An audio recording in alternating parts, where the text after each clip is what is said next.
Well, greetings everyone, and welcome once again to another Wednesday night right here on the Sports Krib. Let's get our little commercial business out of the way here. As you can see on the bottom, you can subscribe and donate right here on YouTube to our channel, and all proceeds go to the Sports Krib and to our various contests, especially our fantasy football. The gold shirt, and we hope that you will join us on the program. In the meantime, let's hurry up and get this program started because I might be seeing a ghost here, and I want to get him up before he disappears. There he is. All right. Mr. King, how you doing tonight? I'm doing well. How are you doing? I'm good. My baseball team's in the playoffs. My football team's doing well. I'm good. Yeah, I know it. And there's Dave. How are you doing tonight, Dave? Hey, I'm doing okay. Yeah, glad Yeah, good to see everybody glad everybody was able to get the link, and we're all here and ready to go. I know Mr. Scott will be sneaking in at some point, so we can expect that. But yeah, things seem to be going well in Detroit, but they're also not too bad in Pitt on some things. The Pirates will we'll kind of like just hold our breath with the pitching staff there, but Right. But Dave, do we have a Sue's Corner tonight? No, not tonight. Unfortunately, she didn't have anything, but she said next week, stand by. So Oh, okay. she'll be back next week. All right, okay. Well, if that's the case, then let's talk a little baseball here.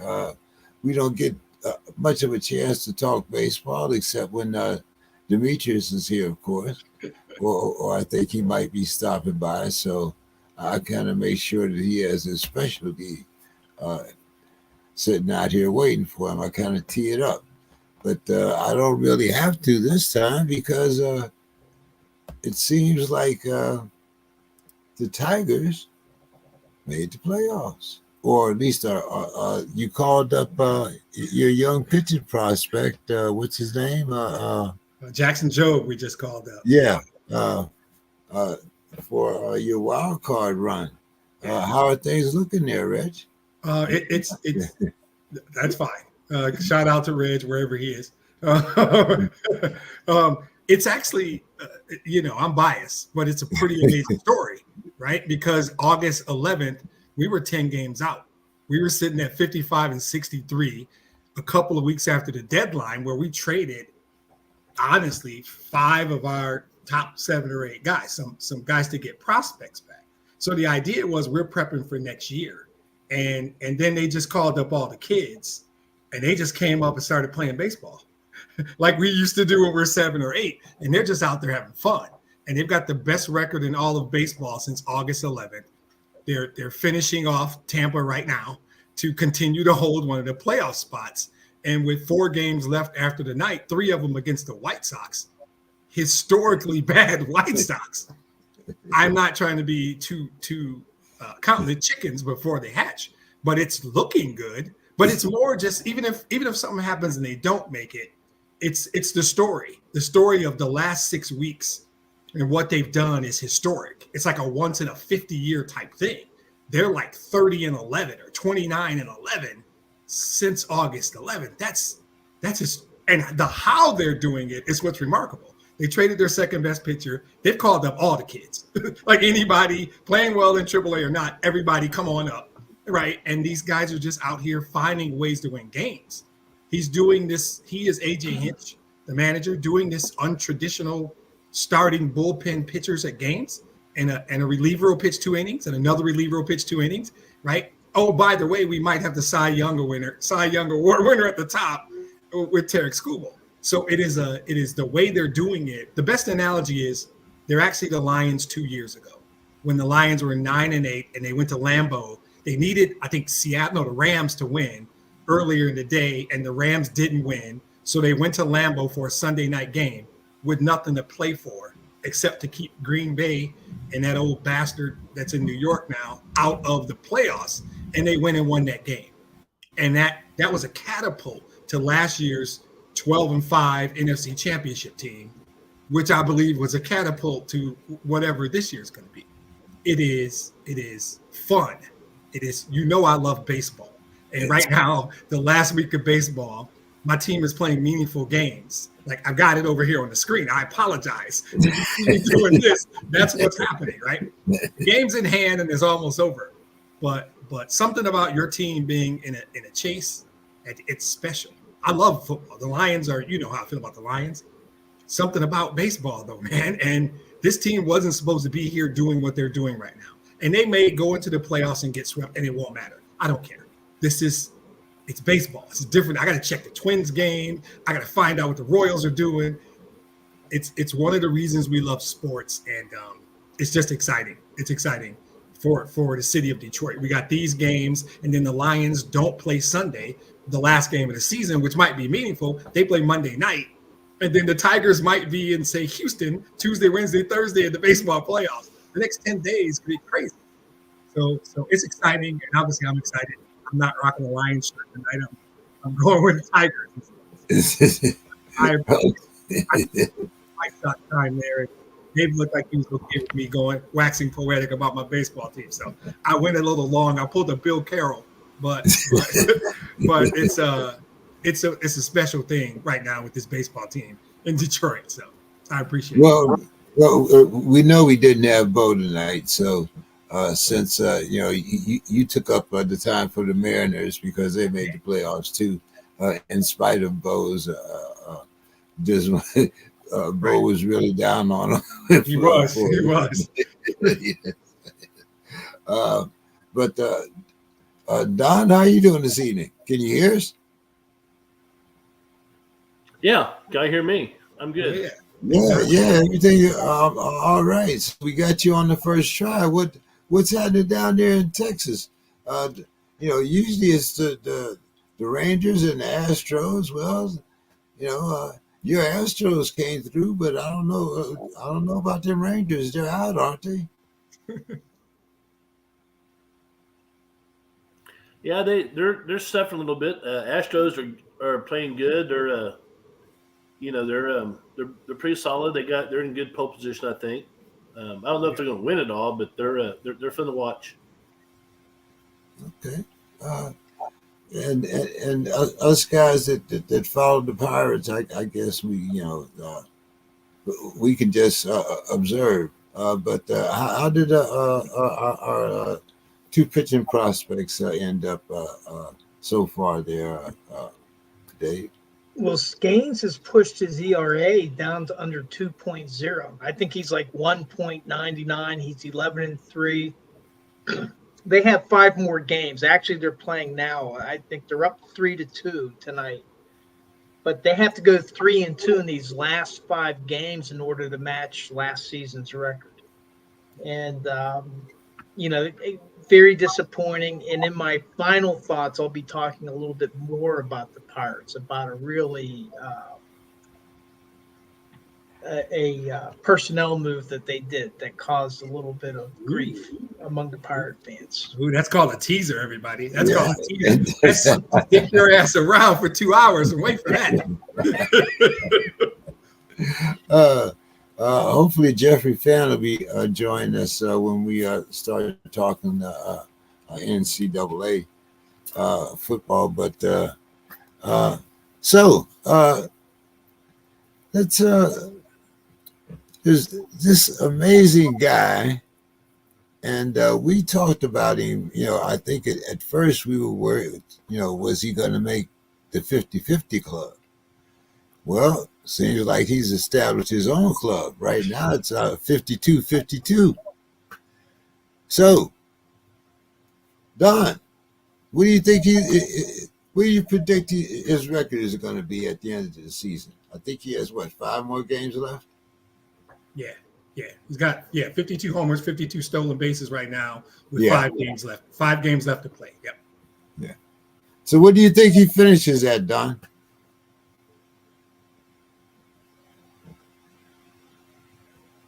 Do I get to do my Don impersonation now? My Don impersonation. Well, no. Okay. I'll jump in until we get. Go ahead, Demetrius. I think he'll get a couple more homers. I'm going to say 54 and 56 because I think he'll steal more bases than he'll get homers in the last 5 games. So I'm going to give him 2 more homers and 4 more stolen bases. What do you think, Dave? Yeah, I think he's actually at 53 homers and 55 stolen bases now. Oh, really? Oh my goodness! Oh, he had like a 3-run homer game, I think, the other day. I thought. Well, the 3 homer game got him to 52, but he might have had. Okay, that got him to 52, but I think he got another one because I think he's at 53 and 55. Yeah. So he's going for the 60-60 club. But I don't think 60-60 is crazy. Oh my God. Yeah, I mean, well, if he had a couple games where he had multiple home runs, it's conceivable. I think he's going to go. I think I had him at 50. Was it 54 and 51? I can't remember what my original prediction was, but he's blown that out. Yeah, he's blown that out of the water. Yeah. So I'm going to say maybe 56 and 57. What about 57, 57? What about Could be. It would be crazy if he just matched them up. That'd just be crazy. That'd be crazy. Don, what do you think? He wants. What do you think, Don? How many does Ohtani end up with? I think they have 58. 58 homers? 58 homers or 58 stolen bases or both? Yeah. 58 stolen bases too, or what? How many stolen bases? I think stolen bases. Okay. How many? I think 58. And 58 homers? Sounds about 58 right. and 58 would be impressive. That would be 59. And actually, it's achievable. Whoa, Don said 59. 59 homers and 58 stolen bases. Wow. He might as well go for 60-60, like Dave said. If you're that close on the last day, man, I'm swinging for the fences, and don't let me get on base. I'm stealing third. I'm stealing home. I'm not going 60. I'm not going that far. Yeah. Yeah. I mean, the only thing is if they cool him off for the next round here. Yeah. But if he had 61, isn't that Roger Maris's record? Oh no, that's been shattered multiple times. Yeah, but I'm saying, I mean, he would match Roger Maris. He would match Maris. Yeah, but I'm saying, to match Roger Maris in home runs, and how close is he to what's the man used to play on the Cardinals? Ozzie? No, Willie? Willie. No, Ozzie Newsome. Was it Ozzie Newsome that used to play for them? Stole bases. Ozzie Smith is who you're thinking about. Ozzie Smith, the shortstop. I don't think he holds the stolen base record for a season. I feel like Ricky might have that. I think Ricky holds it for the I feel like Ricky probably has that. Yeah, I think Ricky holds it. I'm definitely for the season. It's impressive no matter where he ends up. It is phenomenal if you think about the skill set. And that's really what you're talking about. We've never seen anybody. And oh, by the way, if his elbow was okay, he'd probably have 15 wins on the mound, right? It's scary, the completeness of this guy's skill set. Now, do you think that perhaps since we saw him perform like that this season, because remember now, he's stealing bases, so most pitchers don't do that. Right. So I mean, do you think it's possible next year that he's going to pitch also, or will they keep him in this role now that you have him and Mookie together? Yeah. Mookie's back. I think he's too good, and most of the time, an effective Tommy John surgery actually makes your elbow stronger. Like if you rehab it correctly, you're not susceptible. There's no second Tommy Johns generally. Generally, once a guy has a successful one, his elbow's solid. And I would imagine I would put him on the mound. They paid him what they paid him because they intended for him to do both jobs after the surgery. So I think he will absolutely pitch next year. Well, I thought that, I mean, the pitch and the hit, yes, but the pitch, hit, and steal bases. If you can, why not? No, I mean, yeah. I like him stealing bases. I don't care if he's a pitcher. Put on one of those gloves, put on a jacket like the pitchers used to do when they get on base, and go for it. Yeah, you're right. I mean, this guy has definitely revolutionized the game. I will admit, he's not the first Japanese player that we've had over here, but I think he's definitely, we have to say, he's the best. Most complete for sure.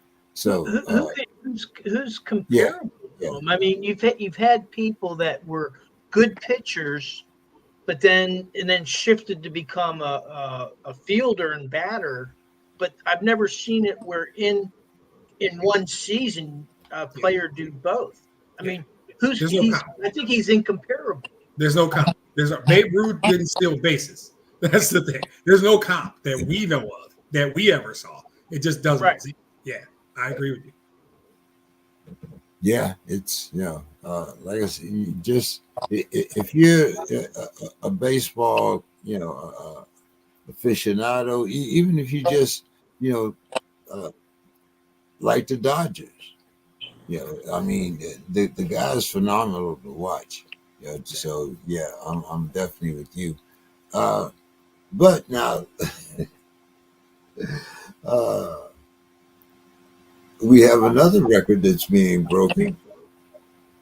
And what do you think that this is going to end at? What are we, 120? I think we're at 122. You're 122, yeah. Yeah, okay. So how far does this streak go, Demetrius? Because they played the Tigers the last 3 games, I hope it's 125. Right? I'm not going to be biased here. I want us to sweep them this weekend and let them have 125 or 126. That's almost as tough to do as what Ohtani's doing. Because baseball is a game where you just get lucky sometimes. Sometimes you just have a couple of guys get hot. What the White Sox have done, and I don't feel necessarily good about it, except I need these 3 wins coming up, is historically bad. But the Tigers were there back in, I want to say 05 or something like that. So I remember what that was like. Your summer is ruined.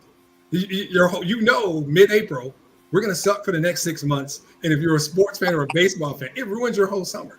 And so I feel bad for White Sox fans.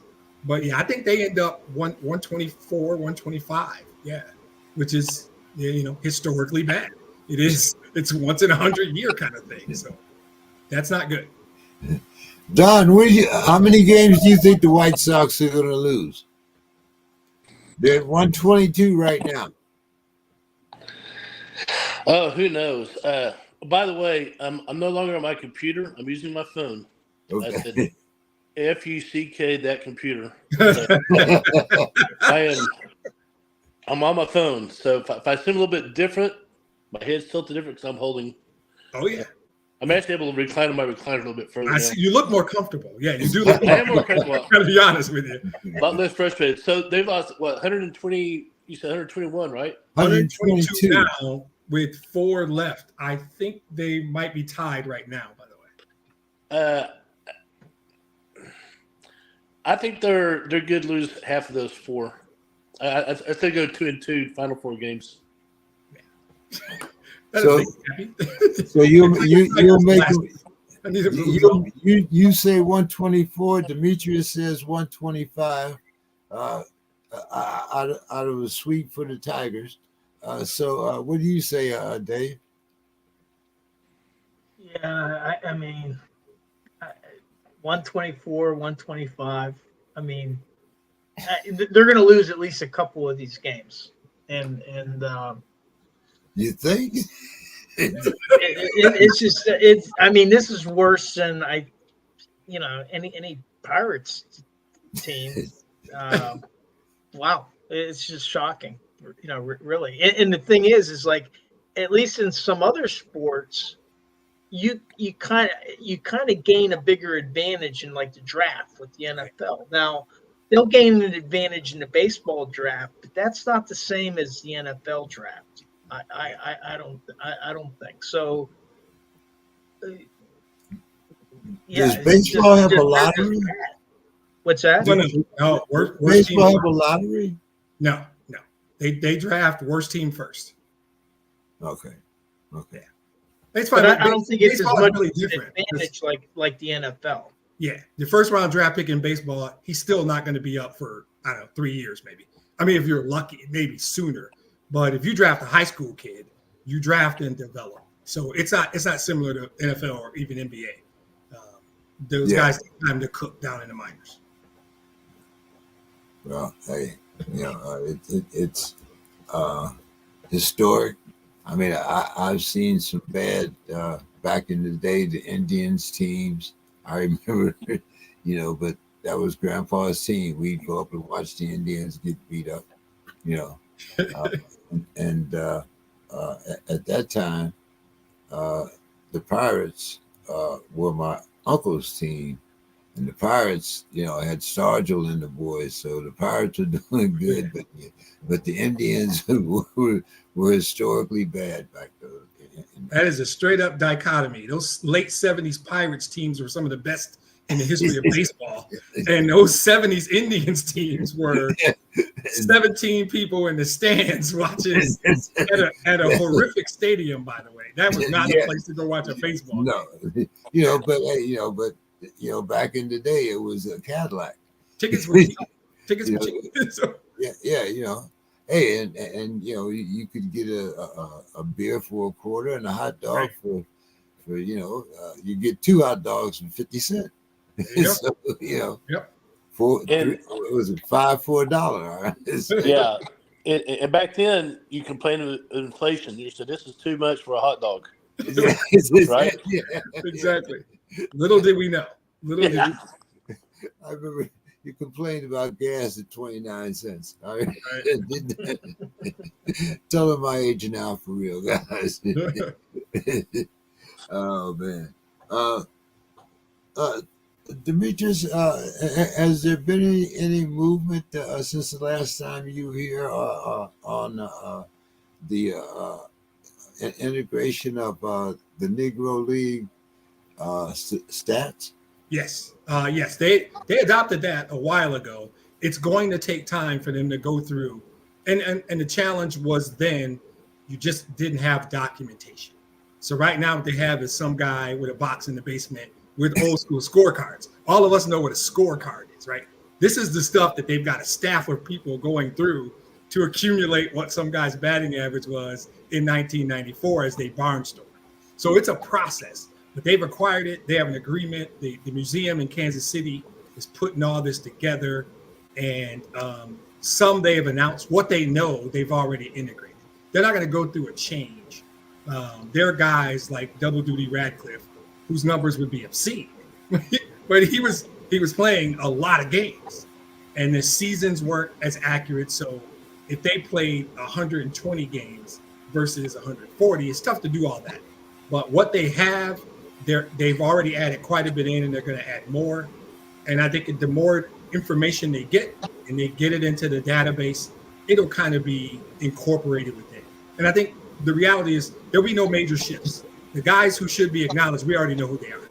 We know who Josh Gibson is. We know who Satchel Paige is. We know those guys, but their numbers will be a little more accurate in the museum and in the Hall of Fame.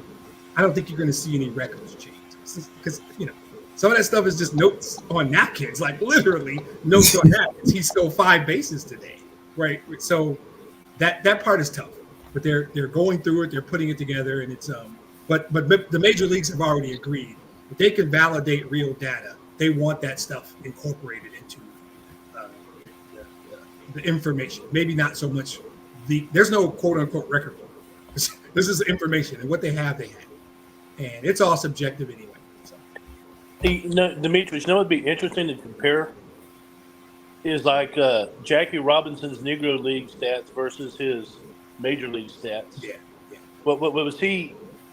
Was he putting up similar stats in both leagues, or is he a little bit better in the major, a little bit better than Negro? He was better in the majors because he was a more mature player. Some of those games, though, they played 5 games in 2 days. So he was facing a pitcher who had thrown three games in 2 days, and I don't know how you weight that and adjust that. It's not a reflection of the talent. It's really those barnstorms. Those guys used to just jam in games, right? Yeah. But in his prime years, he was already in the bigs. He was good. He was good in 45 and 46 in particular. He was very good. But when he got to Brooklyn, they let him loose in terms of everything, from stealing bases to his defense. His prime years were in Brooklyn, maybe in LA. So he really took off around. He won Rookie of the Year in 47. He took off 48, 49, probably 50 and 51. Prime Jackie. So he was actually much better as a major leaguer because of his age mostly. Satchel was the opposite. Satchel's got numbers in the Negro leagues we wouldn't fathom, we couldn't believe. And by the time he got to the majors, he was, depending on who you believe, he was either 45 or he was 51, but he lied about his age, so we don't even know. Some people said he was 50 when he got to Cleveland. I think he claimed he was 43 or 44. Yeah. So, with Jackie, it was definitely his major league numbers were unreal. His major league numbers were really good. Well, guys, let's get into a little football here, a little college football first. And there was a couple of interesting stories, but I'm going to start out with Reggie Bush. Because Reggie Bush is now suing USC, the NCAA, and the Pac-12 for NIL compensation. He says, you made so much money off of me, I want some of that money back. Demetrius, I'm thinking, like snowball, but what's your thoughts? I'm going to be honest, guys. I want to cede my time to Dave on this. I don't get this. He is saying that because you changed the rules 20 years after I played, had those rules been in place when I played, I would have gotten money. Ipso facto, you owe me that money? Is that what he's saying? Because I don't think it works that way. And I'm granting up front, I might not get this. Because I got a case against a couple people because I'm a lot smarter now. And if I could take what I know now, but those were the rules in place back then. So my shorter, more serious answer is he did not lose anything because the rules that were in place at that time did not allow him to do that. The idea that, had there been NIL back then, I would have been rich. So what? I think you played 10 years in the NFL. Aren't you rich anyway? What do we? And if you guys tell me I don't get it, I will accept that because I might not. I'm going to be honest. I don't know what his case is. Who's the lawyer taking this case? Where's the court that's going to hear this case? Because I don't understand what's the ask. That's why it's my question, because I'm like, there is no Pac-12. Right. Who's he suing to school? So Utah State now? What? I'm going to defer to Dave. Dave probably knows more about it than me. I don't know what this is. Go ahead, Dave. Yeah, well, I mean, I think that the Pac-12 actually has money that they haven't spent all the money yet because there was some of the TV revenues. But I think what this does is there were already 3 antitrust suits where the NCAA agreed to pay, like they were going to settle for like $2.8 billion. And some of that money would go to players from the Big 5 conferences. Okay. And so what this does, and I think that court case came, it was back in May. And so now it hasn't completed the process yet. But the NCAA has agreed to pay like $2.8 billion to former players from the Big 5. Okay. So now what this does is this is just kind of like an add-on of, okay, well, now what about the Pac-12 players? And I guess, and that's why he's including USC, the NCAA, and Pac-12, all 3 of them. You're going to sue everybody, and then whoever has the pockets Gotcha. That's whose money that you go after. So there's an agreement in place already, and he was boxed out of that because it's not a Power 5 school. So, Right. Okay, gotcha. So is Archie Griffin getting ready to get some money? He might, yeah, he might under this this other settlement. And I mean, personally, I mean, I never agreed. Like whenever the Ohio State guys got sanctioned for, I think it was like tattoos that they got paid for, something ridiculous. Which, and now the NCAA is paying the Reaper, and it's kind of like I'm not a big fan of it. It's a big money grab as far as I'm concerned. But hey, they settled a lawsuit. They set a precedent. And so, if I'm a former player in any other conference that's not included in the Pac-12, why not sue? Yeah. And Reggie Bush, he left the Fox News. I guess he figured this is more lucrative. Yeah. Don, do we have some players in Texas gearing up? Oh well, yeah. If this actually goes through, I mean, come on now. I mean, Ricky Williams, Vince Young, Roy Williams. They will be a part of the original group, right? Because I have to imagine Texas would have been in the first case. Oh yeah, Colt McCoy, Jordan Shipley, Brian Roccapo. This sounds like the definition of Pandora's box. Yeah. So my first thought when that came out is that, damn, Reggie Bush is broke already. He spent all his NFL money. That's the first thing that came to my head. I hope that's not the case, but it could be. Jeffrey, how are you doing this evening? I'm doing good. Hey, Jeffrey, good to see you again. Yeah, hi everyone. Hey, Jeff. Hey, what's going on, man? Yeah, Jeffrey, we were talking about Reggie Bush's suit here against the NCAA, the Pac-12, and everybody else for NIL money. There got to be some guys in ACC thinking about, whoa, let me see what's going on here. Yeah, I mean, I haven't heard of anything at the moment, but I wouldn't be surprised. It's basically a legal free-for-all in the college athletics now. Right. You sue, I sue, my conference sues, my team sues, everybody sues. Well, speaking of this kind of related, I guess the UNLV quarterback, he's requested to go into the draft portal. Yep. And he put him on the map the first couple games, and then I guess he was unhappy with the way he was being paid, and he goes, "Okay, I don't want to play for you anymore. I'm in the portal. I'm out." $100,000 can do that to you. $100K you didn't get that you were promised can make you do stuff like that, right? Yeah, but now I don't know how that is going to impact him whenever the draft comes. Because NFL teams might look on that differently. He runs a 4.38, they won't care. Yeah. So speaking of suits, Jeffrey, what's going on in the ACC? Yeah, how's that shaking out? Yeah, there's pretty much been not a whole bunch of progress on it, to be honest. They're just going Florida State and Clemson and the ACC. They're basically just fighting for jurisdiction. We're 8 months into this, and we're really not that close to a resolution legally. But the interesting news that came out last week was that, according to ESPN, Clemson and Florida State put a proposal together to stay in the ACC. So that's really where it is right now. The legal battle is just kind of treading water, and it's still in a very early stage.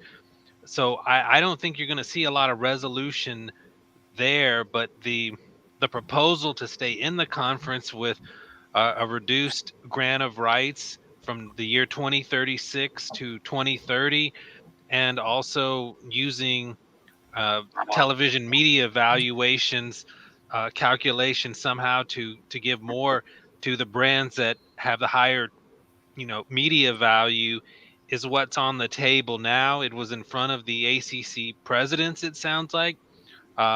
my expectation is they're going to reject the initial proposal, but I don't think it'll be totally rejected. I would not be shocked if they come back with something where the grant of rights could be reduced a couple of years, but not go 2030. Maybe add a couple more years to 2032, 23, and maybe they do a restructure of the media valuations. But there's definitely some movement that would have Clemson and Florida State in the ACC at least until the 2030 season. So I mean, there's a lot of moving parts out there. We don't even know if this could completely fall through, but I don't think you're really seeing a whole bunch of movement legally right now that the grant of rights would be invalidated or that it's a slam dunk for the ACC to win. So they might just come to a compromise that sees those two teams programs stay in the league for a while longer. Well, I guess my next question to you, Jeffrey, do you think that there'll still be an ACC in 2030? I do think there'll be an ACC. What form it looks like is definitely an open question. It could be in 2030 with what I've just said, where it looks pretty much the way it looks now in 2030. Now I don't know if that might be the departure date, but I would put the odds at the moment at least at 50-50 that that they're going to remain in the conference through some kind of compromise. And I do expect there will be an ACC, because no matter what happens, not every program in the conference is going to have a Power 2 home. They're not going to, the Big 12, or sorry, the Big 10 and the SEC are just not going to keep expanding and expanding and expanding and having more mouths to feed. I think at the end of the day, you'll see them add maybe 2-3 programs each max. Notre Dame is going to end up as one of those. And, then you're going to be left with 12 or 13, maybe as many as 14 ACC schools that I believe will likely kind of remain in the conference. I don't see them going to the Big 12 either. It would take a total implosion of the league for that to happen. So I think you'll see an ACC in 2030 and 50-50 that it remains the way it is now. Don, what do you think about that? Well, I've noticed that there's a trend of schools that used to be what they call the FCS schools that are becoming Division I now, and I mean, after that thrashing that James Madison put on North Carolina, I'm thinking maybe one of those schools might move up to ACC. I don't know. Jeffrey probably has a better understanding that than I do, but I know that like in the SEC, Texas A&M has rumored looking in the Big Ten because they're still pissed at Texas being the SEC. So I think there's room for movement, but I don't think you're going to see. I don't think you're going to see conferences add too many more teams because there's just not that many teams to go around. But I always thought there'd probably be like the NFL have an American Conference, National Conference. They have divisions within that. That would be, to me, feasible. But I'm old school. I like the conference system as it is. But there will have to be some change eventually because you can't keep adding schools. I mean, there's a breaking point. Well, hey, Demetrius, we got the Pac-20. I mean, the big. Right. What are we, the Big 20 or? Yeah, we're the Big 18 now. I'm going to disagree with the guys. Well, the ACC has 17 teams now. Right. I'm going to disagree with the guys. I don't know anything. It's just my opinion. But Don just tapped on it. I think both of those conferences are going to have 24 teams in 3 years, and they're going to break up into probably 3 divisions each with 8 teams in each division. And I think it'll be geographically, it'll fundamentally be the old conferences. The Big 18, which will soon be the Big 20, because that 18 number isn't round enough. And they'll just go to 24, and it'll make sense. You can have a West Coast where you can go back to Washington and USC and UCLA and Oregon. What was essentially a version of the Pac-12 will just be Big Ten West. And there'll be Big Ten Central and Big Ten East. And we'll cherry pick the ACC, maybe, or maybe the SEC beats. I want, for Jeffrey's sake, because I like him, for there to be an ACC in 4 years. I think the ACC, some of those teams will be part of the SEC East, and some of those teams will be a part of the Big Ten East. And I think both of those conferences will have 24 teams. It'll be a model similar to what Don just said. It'll be AFC and NFC. And from those groups, 10 of the 12 teams in the playoffs will come from there. 6 division winners, next 4 at large, and then you'll leave 2 spots for random non-Big Ten SEC teams. But Notre Dame gets swallowed up. Those couple of teams out west that are still viable become Big Ten West. I think SEC has an East, West, South, or some combination. And there's 5 or 6 teams in the SEC that end up in one of those 2 conferences. We've opened this can of worms already. It's too late. It's too late. The can of worms is open. There's no going back to a Power 5. It's not. It's Power 2 right now. And then everybody else fall in line. This year, what's the over-under on how many of the 12 teams are Big Ten and SEC? I'm literally asking. What do you guys think? The 12 teams that make the playoffs, 8, we think, will come from those 2 conferences? Basically that's kind of the way it's set up. So if you're in a different conference, what's the incentive to stay in another conference? If those 2 conferences have 8 or 9 of the 12 spots locked up every year, why would you stay in some other conference? If they invite you, you go in. Your TV money goes up. Your split goes up. If you're one of those conferences and you go from Big 18 to Big 24, TV money goes up. You get better matchups. You get. It's better for recruiting. To me, it's the can of worms is open, and I think the number is 24. Those 2 conferences, 24. 10 of the spots go to them, and then two outside of that.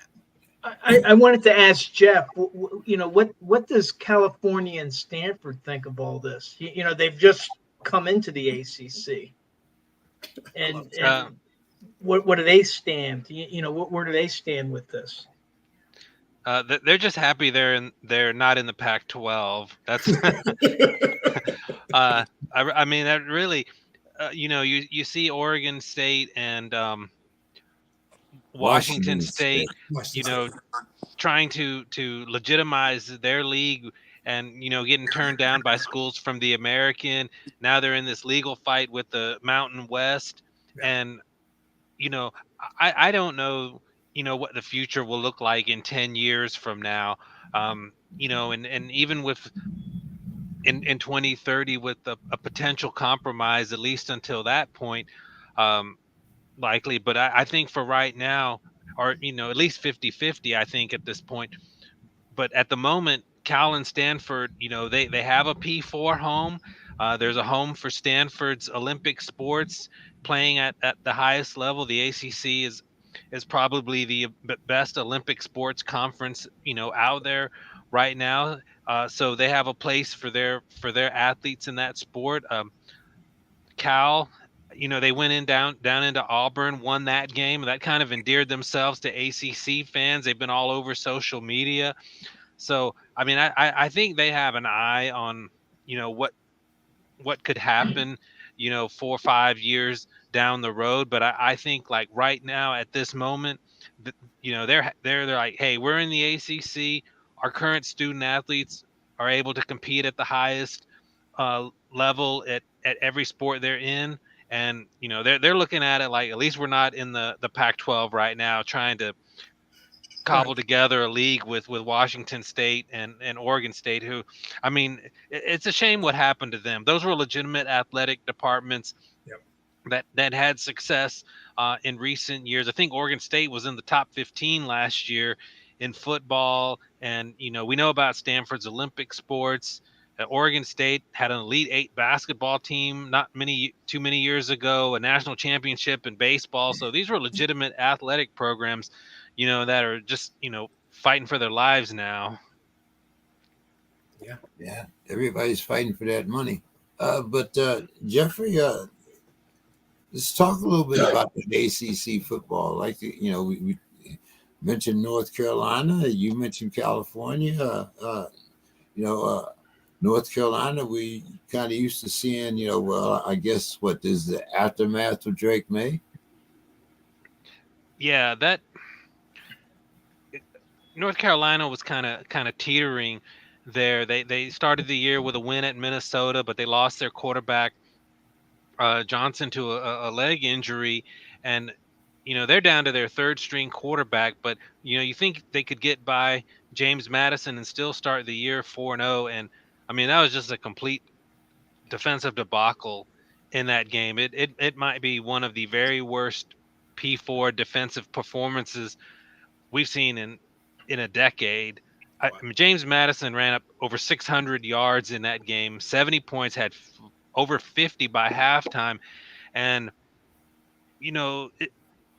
their defensive coordinator is Jeff Collins, and we know what he did at Georgia Tech. He ran Georgia Tech straight into the ground while he was there, and I think Mac Brown really took a flyer on him to try to take a defense that was already pretty suspect, and somehow he managed to make it worse. And I think North Carolina's in a lot of trouble. They're in a lot of trouble. But Is this Mac Brown's ride off into the sunset? I think it really potentially could be. It was that bad. I mean, for a team that's 3-1, you would say, maybe it was just a bad game, but it was so bad on so many levels across the board. You were almost in disbelief watching it. I mean, you weren't sure if it was they were playing James Madison, or playing Alabama's peak Nick Saban teams or something. I mean, they just went up and down the field over and over again in that first 30 minutes of the game. And we know North Carolina has reasonable talent. It's not a team full of 5 stars, but they have reasonable talent, and they just had absolutely no idea what was going on. That's a program that's in a lot of trouble for the rest of the season, and it could very well spell the end of Mac Barron's tenure there. But there are other programs in the ACC that have definitely surprised in a positive way. Um, Pittsburgh is a team 4-0, has 2 P4 wins, beat Cincinnati, beat West Virginia. The quarterback Holstein has been really good so far this year. I don't know if you can really trust them yet defensively, but I mean they're a team that's definitely surprised. Boston College, sorry, they had the win over Michigan State the other night, but that was a really. I knew you were going to mention it. It's okay. I'm sorry, but that was a huge win because I do think Michigan State's a solid football team, and it was a sellout crowd at Boston College, red bandana night where they honor. I remember his last name Wells, the 9/11 hero, in that game. So very emotional, big night, and their only loss on the year is a 6-point loss at top 15 Missouri. So Boston College is definitely a team that surprised so far, but right now the class of the ACC is definitely Miami. They've blown out everyone they've played. Cam Ward looks like a Heisman Trophy candidate. The schedule is really reasonable for the Canes to go 11-1 or even undefeated all the way through to the ACC title game. Mario Cristobal has put together a really quality football team, and I think it was the South Florida coaches said that they matched up, pretty favorably to the talent that Alabama had, and South Florida played both teams, and we know South Florida got into the fourth quarter in a 1-score game with Alabama and Tuscaloosa, and Miami ran them off the field in the second half. So that Miami team, I don't think, we've seen before where it's like, oh, is Miami back, and then they go and collapse or lose a game that they're not supposed to or two and fall out of the ACC chase. It's not that they're not unbeatable, but I would be really, really surprised if you don't see them in the ACC title game. Yeah. And I think they'll probably be facing either a Clemson team that's found an offense since the Georgia loss. Now they haven't been playing teams with Georgia type, talent, but they'd struggle moving the ball on anyone the last 3 or 4 years, and they've exploded the last couple games against NC State and Appalachian State. So we'll see if they keep trending in that direction, but they probably got the most across the board talent to give Miami a game. And then Louisville, we're going to find out more about them when they go and play at Notre Dame this week. But that's a team that's pretty salty on the defensive side of the ball. They got a pretty solid defensive line. They're pretty good on offense, and I think you could see them make some noise and be a threat to get to that title game. But right now, I would feel pretty confident about locking in Miami, and then with them probably facing Clemson in the title game. Nice. Anybody want to comment? Ask Jeffrey any questions? Well, I like Miami. I have a question. Go ahead, Don. So I think this is the week that North Carolina plays Duke, right? Right. So you have Mac Brown versus Manny Diaz, his former defense coordinator at Texas. I remember that well when Mac Brown fired Manny Diaz the day after Taysom Hill went for about 300 yards rushing against him up in Provo, Utah, Brigham Young. So, who's going to win that game? I mean, I feel like they get Duke is in Durham, and I still think North Carolina is going to be reeling off of that loss to James Madison. Duke is quietly 4-0. Malik Murphy is really coming along at quarterback there. They had that comeback win at Northwestern in overtime at fourth quarter where, he really played well. And I think you're starting to see him turn the corner there at Duke. And I feel like even with some of the offensive talent that North Carolina has with Hampton at running back, I think there's just too much scarring from that James Madison game. And I think you'll see Duke come out of that game 5-0. Okay. Hey, you didn't mention Louisville. Any reason why? Yeah, I give a little shout out to Louisville. Yeah. Yeah, he said Louisville. Okay, I missed that. Yeah. My bad. Yeah, I think Duke Louisville's probably one of the more balanced teams in the ACC. They got to go on the road to play Notre Dame, which I think they can be competitive in. They started the season with a couple of cupcake games, but then they played a pretty credible Georgia Tech team, and came up with a special teams block at the end, forcing turnover on Haynes King, who'd really been playing well this year, the Georgia Tech quarterback.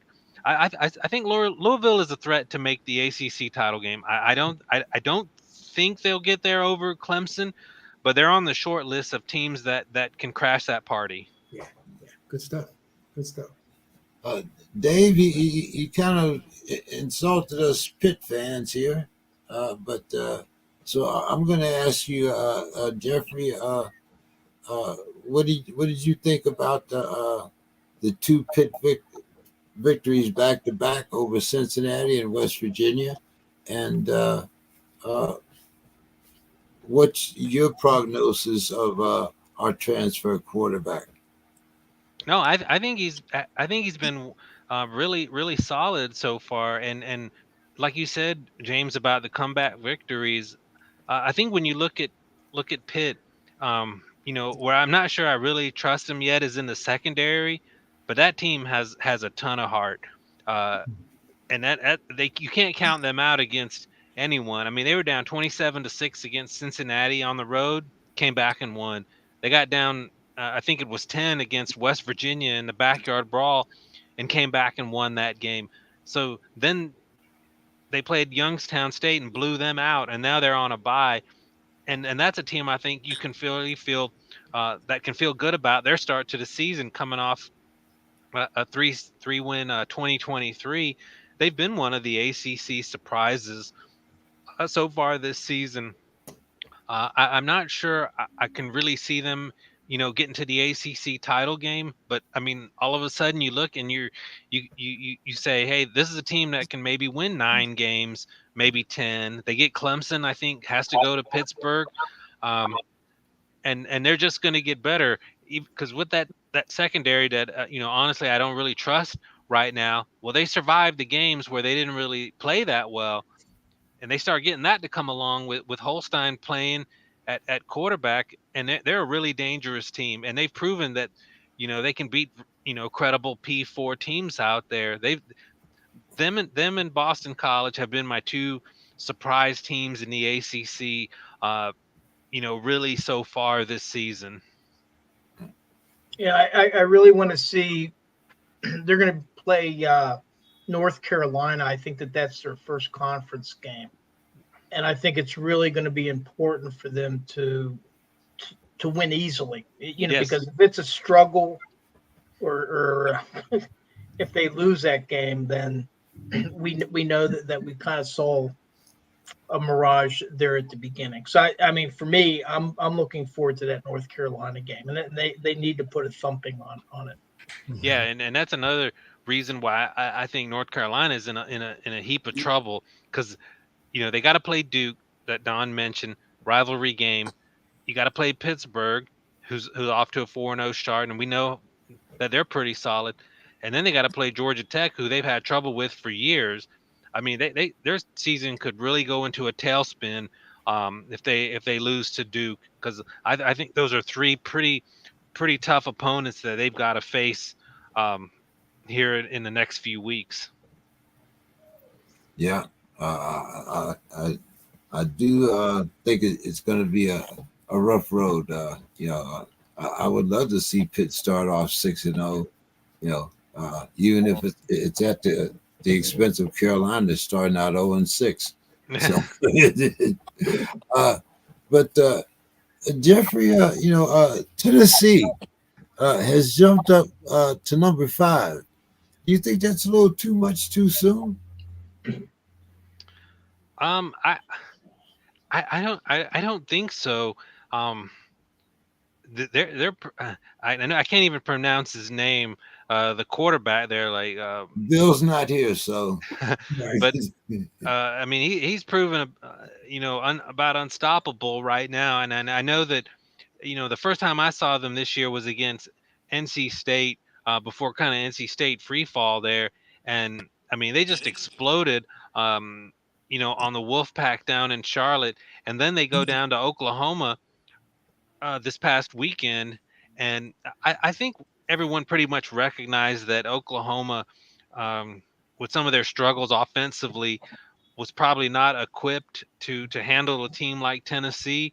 But I mean, Tennessee is taking care of business.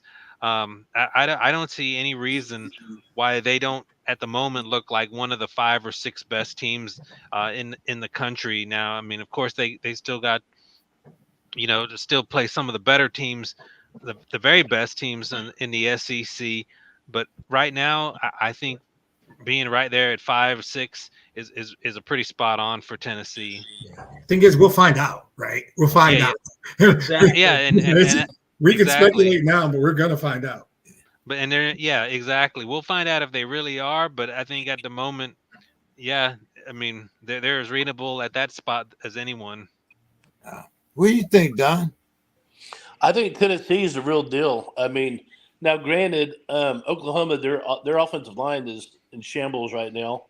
They have a quarterback controversy, but I think Tennessee is legit. I could see them making some noise, definitely. That SEC is tough, man. I'm telling you, Bama, Georgia, Tennessee.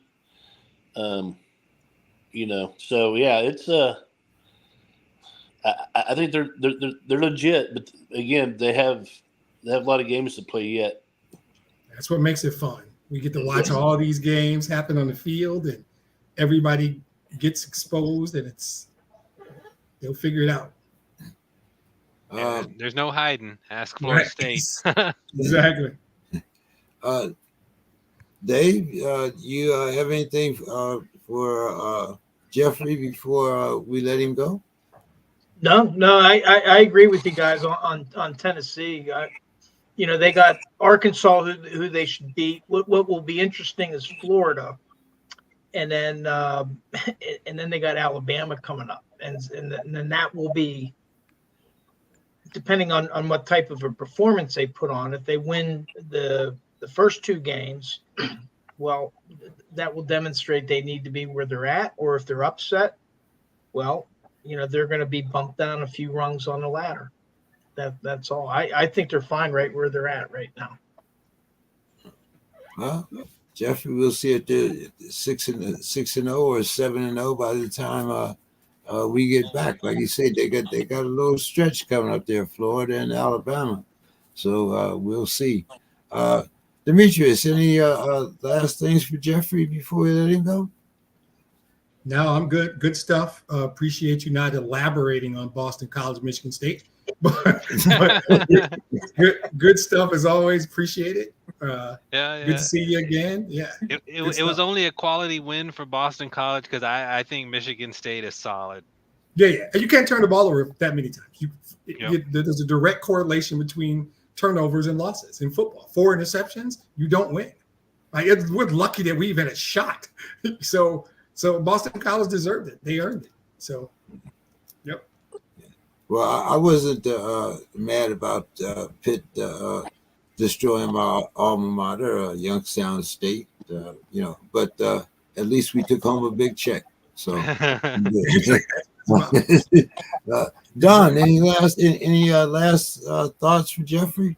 No, I got my thought in with the Duke, North Carolina. I'm that's a game that I really want to watch just because of the backstory. But I'll be in Austin watching Mississippi State, Texas. So, Jeffrey, give us your final thoughts for the evening. Yeah, I mean, this is what I enjoy is really watching the games, and I mean, all that legal stuff aside, it's kind of a shame that's something that everyone has to talk about, and because it never goes away. But at the end of the day, I think the expanded playoffs is going to make it better. You have a team like a Clemson that looks bad in game number 1 against Georgia. I mean, they took a beating that game, especially in the second half. But it doesn't knock them out of the playoff chase. They can work their way back up. Already, I think they've gotten back into the top 20, and I think that's going to be the beauty of the expanded playoffs. Even a Notre Dame who lost to Northern Illinois in years past, that would have completely knocked them off the radar. And if they win out, they're going to be in the playoffs. They're going to get back in the top 12. So the first year of the playoffs has created, I think, what people wanted to see. It still kept a lot of teams in that chase, and so I think that's going to be a lot of fun. Alabama, Georgia this week. The loser of that game is absolutely not in any danger of missing the playoffs if they take care of business. But you got a great football game where they're going to go into the bragging rights this weekend, and then the game I think could be just an unbelievable game. When Texas and Georgia play in a here pretty soon. So just some great football in front of us, and not having the life or death result that we, football wise, that we've seen in the past where teams can recover and still get back into this chase. Yeah, well, we'll see how things shape up in a couple of weeks when we have you back, Jeffrey. We always appreciate your time, my man, and thank you so much for coming on the show. Yeah, thanks a lot. Enjoyed seeing everyone again. Bye. Take care, Jeff. Thanks. Don, what we didn't talk about was your number one Longhorns. They're without their number one quarterback. But Don, is it going to make any difference? No, not really. So they're playing the worst team. Well, let me back up. For many years, the worst team in the SEC was always Vanderbilt. Yeah. They had the highest GPA, but also exactly. But Mississippi State, they're terrible. They're on their second quarterback.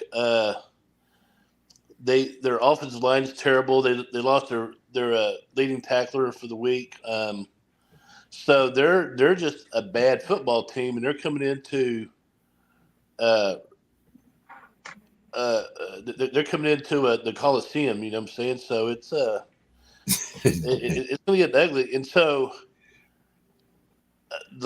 tomorrow we'll find out if Ewers is going to be playing or not. But if he's not, Arch Manning is going to light him up. I'm just saying. I mean, Arch Manning has all kind of upside. So, and if Arch Manning gets, I was just going to ask, why would you even play Ewers? Why not just give him another week if it's exactly? Yeah, because after this week they have an off week, and then they have Oklahoma. He gets 2 weeks off. I'm sorry. You can go to the Bahamas for a couple of weeks. We'll see you when you get back. Now, 2 years ago, Ewers got hurt against Alabama. He had a joint separation in his shoulder, and then he didn't play the next week. Malik Murphy, who's now at Duke, played, and then they had an off week, and he came back in Oklahoma, and he ended up throwing 5 touchdown passes, beat Oklahoma 49-0. So hopefully history repeats itself. But you know what? The quarterback room at Texas is so deep right now. They have a true freshman, Trey Owens, who actually threw for more yards in the spring game than Manning or Ewers. I mean, he's good. So Sarkisian knows his quarterbacks. He's a guru. He does got Alabama. Jalen Hurts. Yep. Who he coached them guys. So recruited them too. So yeah. So I'm not worried about who the quarterback is this week. I'm just I'm looking forward to the next games, the next tough games after off week. Oklahoma and Dallas, and then you got Georgia and Austin. And I know you'll be in Austin. No doubt. Got my seats in section 27. Yeah, I'll be there. Nice. All right, guys. Well, hey, NFL.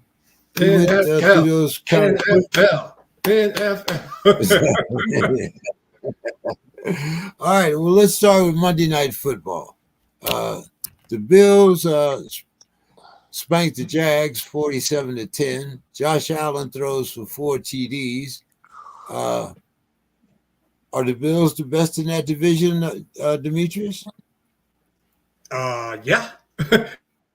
With the Tua situation, which for me is more about a young man's health than whatever the Dolphins need. I'll never root for that old bastard in New York. I'm not talking about him. And I think that, the Patriots are what they are. So I don't really, that's an easy one. They look good. I think it's a long season. And the theme tonight's going to be, it's only been 3 games. We want to start saying we know who everybody is after 3 games. I think I can comfortably say Buffalo's good and comfortably say they're the best team in that division. Yeah. They still got games. They got to come to Detroit down the line. There's games where we'll see who they are. But right now, after 3 weeks, you got to say they're the best in that division. What do you think, Dave? Yeah. And just like Demetrius said, Tua, and they lost their other quarterback. Right. So he has a rib injury. So, scratch them. And right now, the only team that could compete with them right now is the Jets. And I just think that Buffalo is a more complete team. Yeah. So I would say that, yes, they are the best in their division. You agree, Don? Well, right now, we can't argue against that statement. I mean, they seem to be humming it. So, I concur. Don, the Commanders shocked the world on Monday Night Football. The Bungles fall to 0-3 after a 38-33 loss. The Bungles cornerback, Cam Tyson-Britt, said he doesn't regret the remarks he made about Cincinnati having a college offense. Don, did you see this ass whooping coming? No, actually, I thought it'd be a good game. It was a good game, but Cincinnati has too much talent to be playing the way they are. So that there's something screw going on in the press box, I think. But maybe there's some validity to that point about running college offense because Joe Burrow is a good quarterback. He has a good supporting cast. They're just not getting it done. Defensively, they're giving up. I mean, they're just offense is scoring the points, but the defense is giving up points too. So there's something going on in the press box, front office, whatever, because they are too damn talented to be 0-3. There's a lot of teams that are 0-3 because they just suck. I don't think Cincinnati really just sucks. I just think something's maybe their snake bit or I don't know, but they should be, they could very easily be 2-1 right now instead of 0-3. Yeah, I thought they'd come out the box a little better, but on the other side, I'm very glad that they're 0-3. But you're not unhappy about it. No, not at all. Demetrius, what was your thoughts on that game? Did you expect the Commanders to come out like that? No, I think that my thought is that if I played on a defense that didn't force a punt or give up a turn or get a turnover the whole night, I'm not sure I would have been making any comment about my offense. I think the reality is what it is. Statistics, me, never lie. You're 0-3. You've painted yourself into a corner now, right? I think the defense can be better, so you just shut your mouth. I thought Burrow looked good Monday night anyway. So I agree with Don. There's probably something underlying we don't know yet. The good news is you get Carolina this week. It's a chance to just feel better.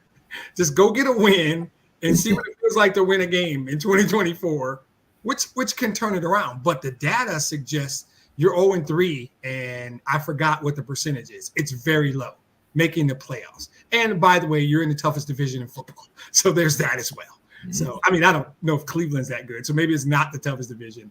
But I like you guys, and I like the Ratbirds. So I think that starting off 0-3 is not what you want to do in that division. So they're in a tough spot. Dave, I know you're with me celebrating here, but what did you think about the game? Well, here's a defensive back talking about his own offense, and Daniels is the Cincinnati offensive line just about sacks him. He throws the ball off his back foot from, I don't know, what was that, 40 yards out into the back of the end zone for a touchdown. What's this guy talking about his offense for? They scored 32 points. Bengal. I mean, they're always doing that. So I had concerns about Joe Burrow's elbow. He's coming back from an elbow injury, but he's passing. He's getting his yardage. I think it's still something to keep an eye on.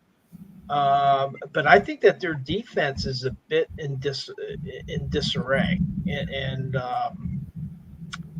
I'm just happy because a lot of people were picking Cincinnati to be number one in the division, and they probably are unlikely to make the playoffs. But let's see what happens over the next 2 or 3 games. If I'm a quarterback and my defense is giving up 38 points, I think I should shut the fuck up. But that's just. Well, I would say to you that if I'm a quarterback and we scored 33 and lost the game, I think my defense should shut the fuck up. Right? Maybe everybody needs to just be quiet. Right? Yeah. Well, Cincinnati's always had this problem where they got people talking. Yeah. Like when they had Ocho Cinco and who was a great player, but his mouth. I think Don's right. There's something going on. We don't know yet. Something's going on in Cincinnati. We just don't know yet. Well, what was interesting, you mentioned that it's like the whole insight that, I have a talk that I do at Steelers Town Hall on Monday nights, and one of the guys here is from Seattle, and he was talking about the demise of the Seattle team with, our current quarterback that hasn't played yet, Wilson, Right. and the rest of the team. And part of what happened there was he was going through a separation with his wife. She had been cheating on him. He never said a word, but then people wanted to know who was she cheating on with him? And it turned out that it was somebody in the locker room. Oh, wow.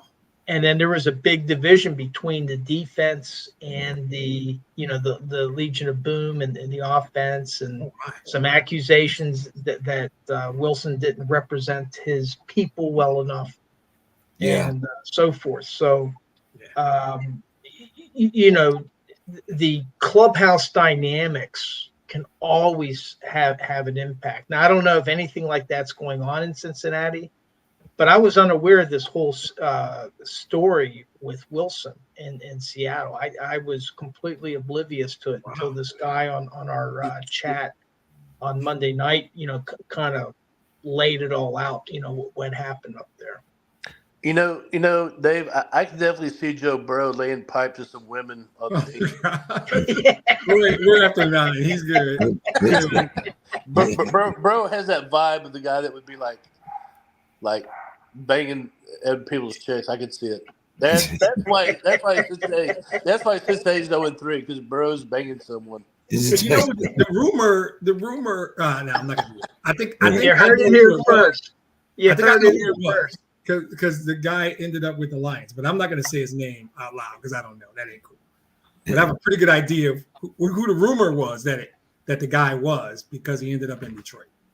So, okay, all right. Hey, we get the TMZ at the same time. Exactly. I mean, it's easy to figure out why receiver that went from Seattle to Detroit. It ain't hard to figure it out. I'll let you guys look it up.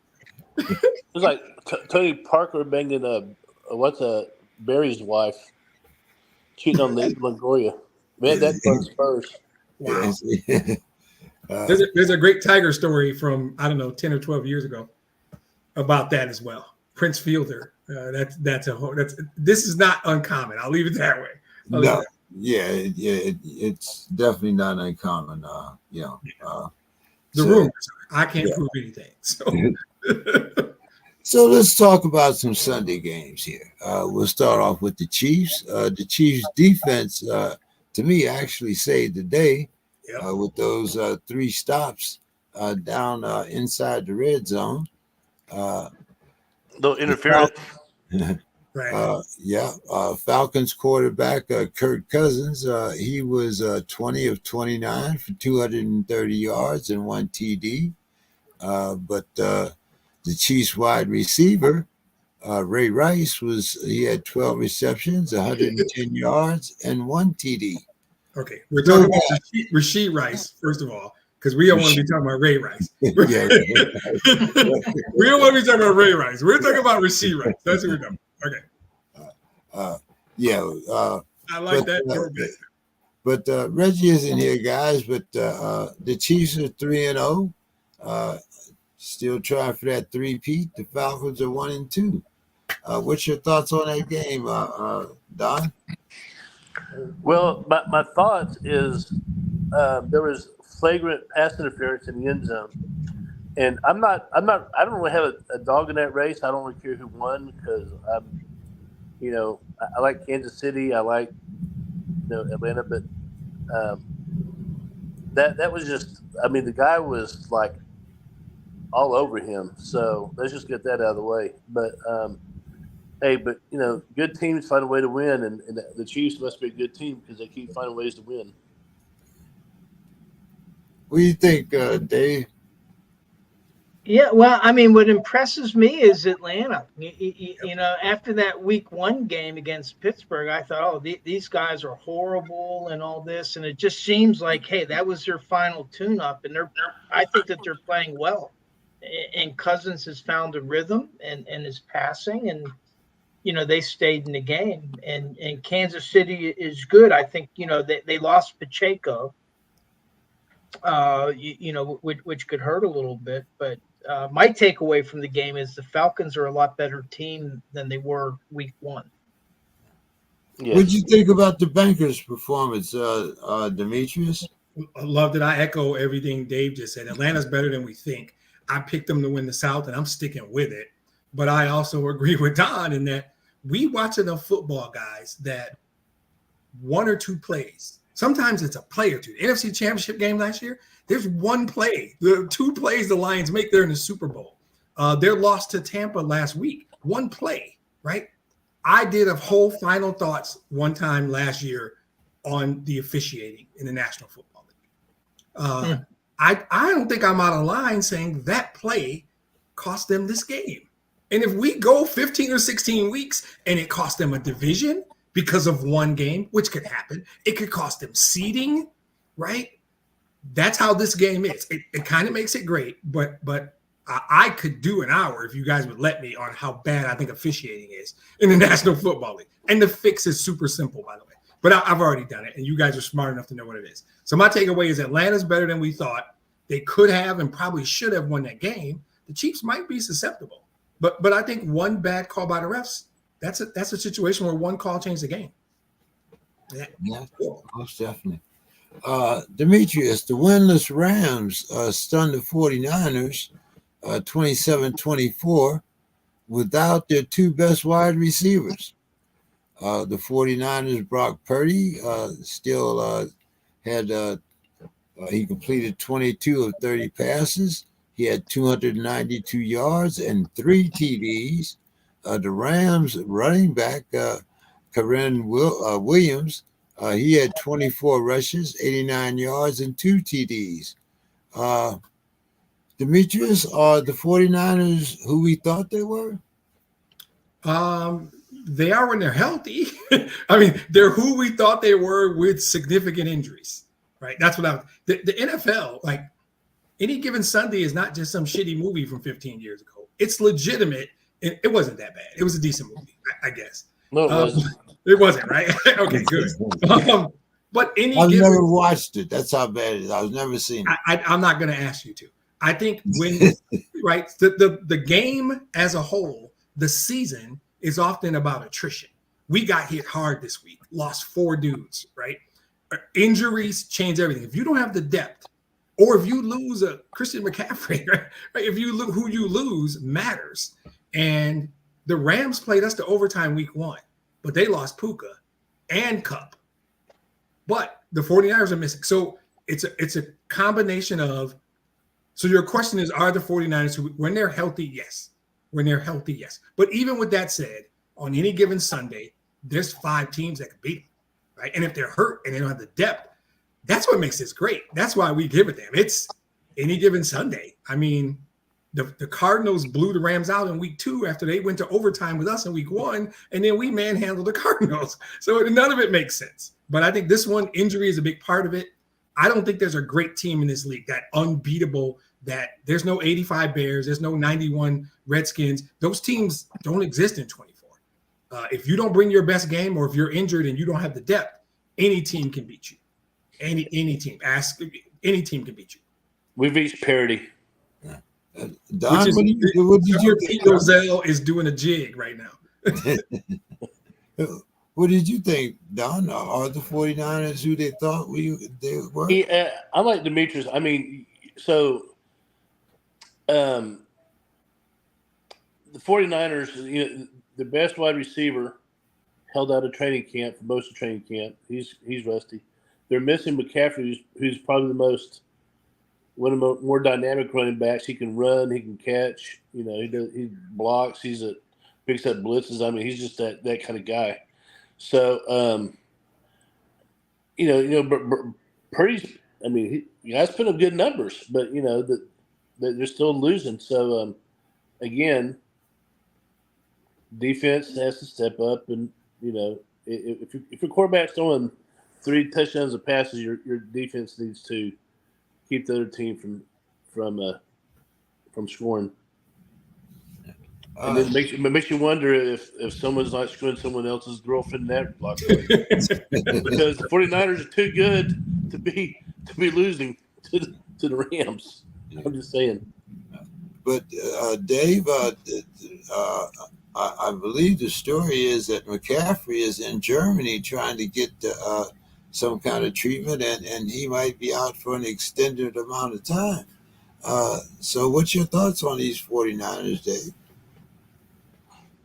Well, you got to have your play. I mean, you can have all of the players you want on your roster, but if they're not available to you, Exactly. they're no help to you. And the thing is, the Rams are a better team than we realize. They got Cup Puka Nakua. They got some good players on their team in addition to the performance that the running back did. But something that Don said, the rust on Ayuk. Right. I mean, they've lost Deebo Samuel now for I don't know how long. I don't know. I don't think that they're putting him on injured reserve, but he might be out for a couple games. But Ayuk is demonstrating what happened, why training camp is important, and why it drives me nuts that they've been paring back on camp, where they're only allowed to practice. I think it's is it 2.5 hours a day? That's the extent of their practice that they're allowed per day. Now, they'll have meetings inside, the facilities, but for actual physical practice, the NFL practices less than college teams. Yeah. And Ayuk is showing, here we are week 3, and you got a guy he's not NFL ready, because, he stayed out of camp the whole time. So I think that they're paying a price for it because they needed Ayuk to really step up with the loss of Deebo Samuel. And Ayuk, he's a really good receiver, but he wasn't there. So we'll see. It's a long season, but we'll see. The other thing I'd like to mention, and again, this is a Black Sox moment, but the NFL is going to go to an 18-game season. They're talking about doing it within the next year, before the next CBA. Yep. And I tell you, I don't watch every game. I watch every Steelers game, and then I'll watch parts of other games. But every week I'll see the summaries, the recaps. And each team has 3 to 4 injuries of varying degrees. Yep. Each week. So that's 100 to 130 players every week that are being hurt. And you want to add more games. Yeah. To me, they should go back to the 16-game season. They should keep cap it at 32 teams because it was a perfect schedule when they had 16 games with 32 teams. To expand the league and to add teams, well, now you're going to water down the product because it's going to be spread out further. But also, if you go up to 18 games, you're watering down the product because each week you're having 100 to 130 players hurt. And so the teams that you see in week 17 and 18, they don't have the talent that they started with back in week 1. So I'll take my black socks off now and put my Crocs on. I love it. Don't ever take them off. Yeah, you're absolutely right, by the way. Well, I think they should have. I don't mind the 18-game season because I'm a fan, but I do think that they should protect the players, give them more practice time. I've always said that players, if you're playing in a game of that magnitude and of that level, you have to be in shape. And I understand, that they have all the cryovac and all this good stuff, but there's nothing like contact. So, but there's one quick thing. I think, one, they're going to add a second bye week. This is how they're going to sell it. Dave's right. They're going to jam this down our throats. We don't have anything to say about it. But they're going to say second bye week. I think they need to go to the Guardian helmets. That's what I think. Because I worry most about brain injuries. I don't care about how they look. I don't care about aesthetics. If you're going to add a game, they're going to say they're going to expand the rosters and create more jobs. But to Dave's point, those guys aren't as good, and they're going to be playing week 16, 17, 18, deciding division titles, and it's going to be the 4th right guard on your depth chart because the other guys are down. And I if they could go back, I'm reasonable enough to know they're never going to go back to 16 games. Too much money. Each one of those weeks generates X amount of revenue. They could add a bye week, still have another week of content for the TV networks because everybody won't be off. I would take it back to 16 games and add another Guys, night. Right. Guys, if we all live to be 2030, there'll be 20 NFL games, not 18. Now there's a wall. We're not going back. So I'm not saying stop isn't go back. There's still 17 weeks of football, but each team only plays 16 games. That's what I want. That's what I've always wanted. Yeah. Demetrius, by the way, you mentioned the Guardian cap. Yeah, they're allowing it. I know that James Daniels for the Steelers, he's wearing a Guardian cap in the game. I think they should make it mandatory. I'm going past the recommendation. Oh, okay, but it is because before they weren't allowing it in the games, right? But now they are. It's on a voluntary basis. So I know that Daniels from Pittsburgh is. You want me to believe one, and you don't really notice it on the TV. I don't think I would notice it at all. So to me, I'm like, make that mandatory. That'll tell me you care about player safety, right?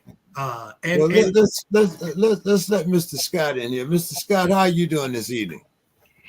Well, I'm doing good. It's always great to just come in and listen to the real experts.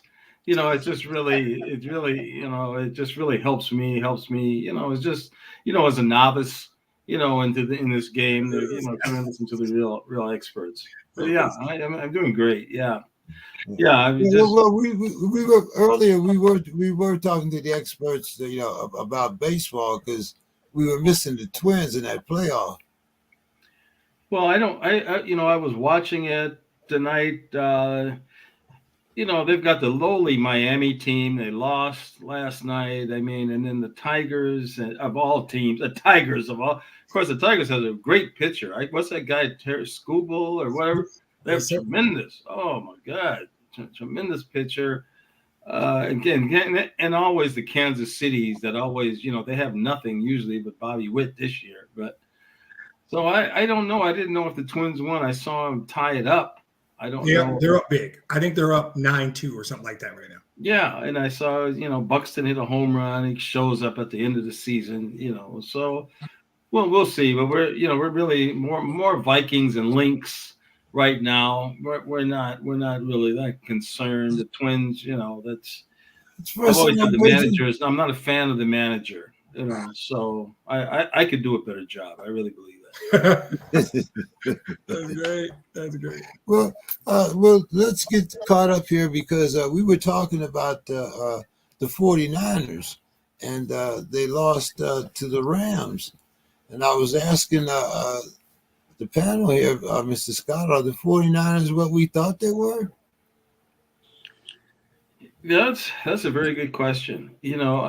Sports, football now in general, it's almost becoming like women's tennis. Anybody can win.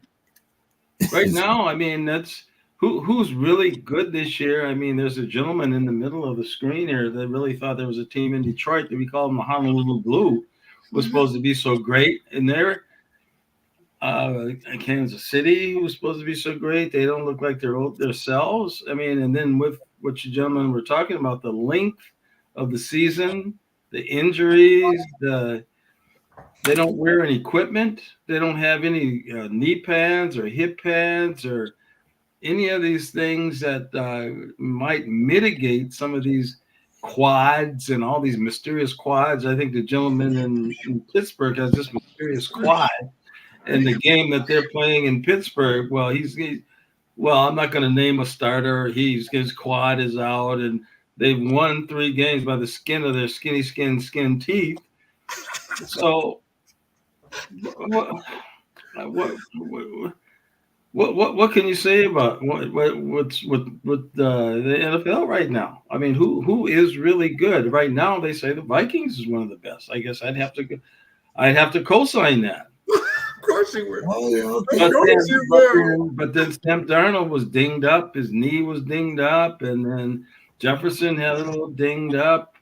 I'm going to go back to some of our preseason tapes and listen to you talk about Sam Darnold. Yeah. I remember when I told him Sam Darnold would not be your problem. You're not going to be unhappy with Sam Darnold. You railed on Sam Darnold a month ago. You gave Sam Darnold the business. But anyway, but we'll get to his Vikings and your Lions and my Steelers and the Cowboys. It was worst 3-0 team in the league by far. Worst 3-0. You know, and look, but their last 8 games, they're just. It doesn't matter whether you're the worst 3-0 team as long as you're 3-0. That's the point. But anyway, let's talk about some teams that aren't 3-0. And I'm going to start with you since you just got here, Mr. Scott. The Broncos, their quarterback, Bo Nix, he had his first TD, but it was not passing, it was rushing. The Broncos beat the Bucks on the road, 26-7. Which team is closer to reality here, Mr. Scott, the Broncos or what we thought was, that 2-0 Bucks team? And we were talking about Baker Mayfield. Well, it's just like my theory said, who's good. I mean, it's like the great world's tallest midget. I mean, I met him in Phoenix. I saw him. I met him. He was playing handball up against the curb. And then this week, he's fast. He moves. But they showed nothing this week. So who's really good? That's why I'm here. I'm listening to the experts because my board last week just blew up. My boards blew up. I had 2 3-teamers, each one of them 2 out of 3, 2 out of 3, 2 out of 3. I should have mixed it up different. So yeah, I don't know who's real right now, and I think the discussion that you gentlemen had about the way there's no practice, there's no. People getting hurt right away. People even getting hurt in camp when they don't even play. They don't even play a game. There's guys that have gotten hurt that didn't play a game. They just got hurt doing drills. So, but as of right now, I think my Vikings have this division, this big game with Green Bay this week. We'll get that one. If we can get the Green Bay game. We're going to talk about the Vikings in a little bit here because I got everybody talking about their own particular team. So we're going to talk about your Vikings and them being 3-0. And I don't know. But Don, what did you think about Bo Nix and pulling it out over against Baker Mayfield and the Bucks? I know you like Baker, don't you, Don? Oh yeah, I love Baker. So, that game shocked me because I figured that Tampa Bay would beat them, double digits, and Denver came out and put the ass whooping on them. So that was a big shock to me. Shocking that Bo Nix still hasn't had a touchdown pass, but you know what? You remember Caleb Williams? He won his first game and didn't throw a touchdown pass either. So. Some of these quarterbacks find a way to win, but that was kind of shocking to me because I had Tampa Bay as being a team to watch this year, but I don't have a lot of faith in Denver doing anything. So I thought that was a big shocker to me. Yeah, it was a shocker to a lot of us. I'm sure when Dave tells us how we did last week, that's one of the games that we all picked the Bucks. Yeah, we did. Yeah. What was your thoughts on that, Demetrius? Oh, I actually wasn't shocked because despite Tampa coming to Detroit and stealing one from us, I wasn't impressed. We played a C- game, and they snuck out of the building with the win, which they deserved because we didn't play well enough to win that day. And I don't never have a problem when I can watch the game and go, okay, we can't throw that interception, we can't commit those penalties. Why we lost? I didn't watch Tampa leave Detroit at the end of week 2 and say, ooh, Tampa's really good. That's not what I thought. I thought, yeah, you caught us on the right day. Congratulations. Get the hell out of our city. I am not shocked. So your question was, which team got a dose of reality? And sometimes the answer is both.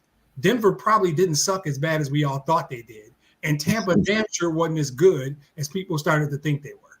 And to Mr. Scott's point, to what we've all been saying, there is no great team in this league. There is no team that if they show up and play a C+ game, can't get their ass handed to them by any other team in this league. That's how close it is. Welcome to Pete Rozelle's dream. absolute parity. Anybody can be anybody on any given Sunday, and that's all. That's all we saw. Or any given day of the week now. Right, exactly. Any given Saturday, any given Which Wednesday. is another issue with these schedules. I mean, playing overseas, playing on Thursdays, playing on Monday nights, playing on Thursday. So those are all I see all part of the issue with what's going on. This league's not going to turn They're barnstorming. They're barnstorming. They're like old Negro leagues. This league has never turned down $1. They'll put a game on YouTube. They'll put a game on any platform from any city on any day of the week. They don't turn down money. They just don't. That's what they do. So yeah, Dave, wrap up this subject for us here. Yeah, well, I mean, number one with Tampa Bay, if you look at their injury report, they got like 13 or 14 players on their injury report, not an injured reserve, but are like limited in practice and all this because of one ailment or another. So I think that they're banged up. I still like Baker Mayfield. I think he's very competitive, but hats off to Denver. I mean, they whacked him in the mouth. And for Bo Nix, what impressed me wasn't he didn't throw a touchdown pass, but you know what else he didn't throw? He didn't throw an interception. Yeah, and I think that went a long way for them because he threw 4 interceptions in the first 2 games. Yeah. So I think that as much as we want to focus on the scoring, we also need to pay attention to the turnovers because I think it was Demetrius earlier tonight talked about there's a correlation between turnovers and wins. Exactly. Yeah. Let's see. I'm going to go little individual stuff here. And Dave, the Green Bay Packers quarterback Malik Revenge. He actually got revenge on the team that sent him to the Packers, and he beat the Titans 30-14. But the Titans' Will Levis, he managed to throw 2 TDs in this game. Dave, what was your thoughts on this game? Well, Malik Willis did a lot of damage with his legs. He had like 6 runs for like 73 yards, which is kind of ridiculous, and did not throw an interception. Unlike Will Levis, who he threw 2 touchdown passes, but he also threw 2 interceptions. Exactly. So, I'm still waiting for Mason Rudolph to get into a game down there. But that's my takeaway. Is again, I mean, Malik Willis. I don't think he's the long-term answer. They want to get Love back, and I think he might actually be practicing this week. But again, Malik Willis did his job. He didn't turn over the ball. And if he wasn't going to do it in the air, he did it with his legs. Okay. Mr. Scott, we're going to talk. I'm going to have you talk about your favorite guy, Mr. Massage. The little people went into Cleveland, and Daniel Jones threw 2 touchdowns to his rookie wide receiver, Malik Neighbors. The little people beat the Browns 21-15. The Clowns wide receiver, Amari Cooper, he had 2 touchdowns in the loss. What did you think about Mr. Massage and the Clowns going down to defeat there, Mr. Scott? Well, it's looking bad. I mean, and the thing is, as we've said, Mr. Massage hasn't played in a long time. I don't know. They're definitely circled off my board. I can't really. I'm not sure. Who do they play this week? Cleveland. They play the Raiders. Yeah, if they can't get this one this week, I mean, this could really be a bad deal. And I feel for the the coach. I mean, and the franchise. They put everything into Mr. Massage, And it's just not looking good now. I mean, I was hopeful that he would come out of the gate strong, which would be a big help for him. But as it looks right now, boy, this could be a make or break game this early in the season with the Raiders, who have really, just been one of these up and down teams too. So I don't know, Mr. Massage. It looks, I think it looks very bad for right now. He just doesn't seem to have. And you look at him play now, it's like, why would you give him the bag? Why would you do all this to give this to him when you see the way he plays now? There's really nothing there that warrants this type of paycheck. And so, I mean, yeah, it looks bad. Mr. Massage, I guess we can go back and get a lifetime of massages and just, enjoy yourself. Don, the Rusty Musket throws, let's see, for 316 yards. He was 26 of 37. He threw 3 TDs in the Panthers' first win. Panthers running back Chuba Hubbard has 21 carries for 114 yards. The Raiders head coach Antonio Pierce said some of his players made business decisions during the game. What do you think there, Don? That's an interesting way of putting it, make business decisions during the game. So, yeah, but the Raiders, it's like Forrest Gump, that box of chocolates. You never know what you're going to get. That's what I feel about the Raiders. They're just one of those head-scratching teams. Demetrius, Eagles running backs Saquon Barkley, he had 17 carries for 147 yards. He scored 2 fourth-quarter TDs, which actually is what separated the game. The high-flying Saints offense was held in check to 12 points after scoring 91 in their first 2 outings. The Eagles won the game 15-12. Were you impressed? Nope. I still think this is another case of, will the real Slim Shady please stand up? I think people thought the Saints were more than they were. The Eagles thing to me is two simple things. It's injury, number one. If Saquon stays healthy for 15 or 16 games, they're a good football team. That dude is that good. Nobody's ever said Saquon Barkley's not a really good player. Every conversation around Saquon, his whole career, has been about his health. Same thing for Jalen Hurts. And I got to be honest, I think the scariest, riskiest thing with them is their coach.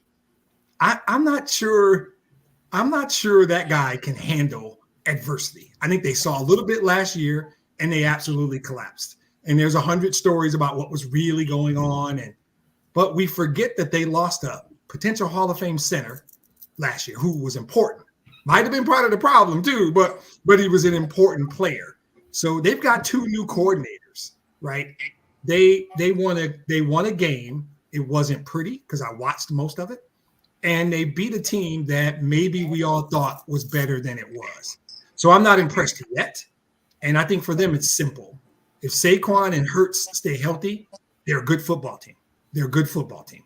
I don't know that I love their coach just as a leader. I think the minute the crap hits the fan, I'm not sure how their coach is going to act. And that's my real concern with them. Injuries and their coach's maturity are my biggest thing. I wasn't impressed by the win over the Saints because I hadn't bought into the Saints. I didn't buy the Saints were as good as other people thought they were. So it's a good win. Every win in the NFL is good. It's important. You get them when you can before Saquon gets hurt. So I mean, I think that's the way you look at it.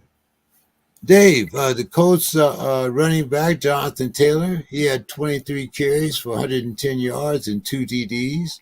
The Bears quarterback, Caleb Williams, finally found his rhythm, but he was 33 of 52 passes, Dave, 52 passing attempts.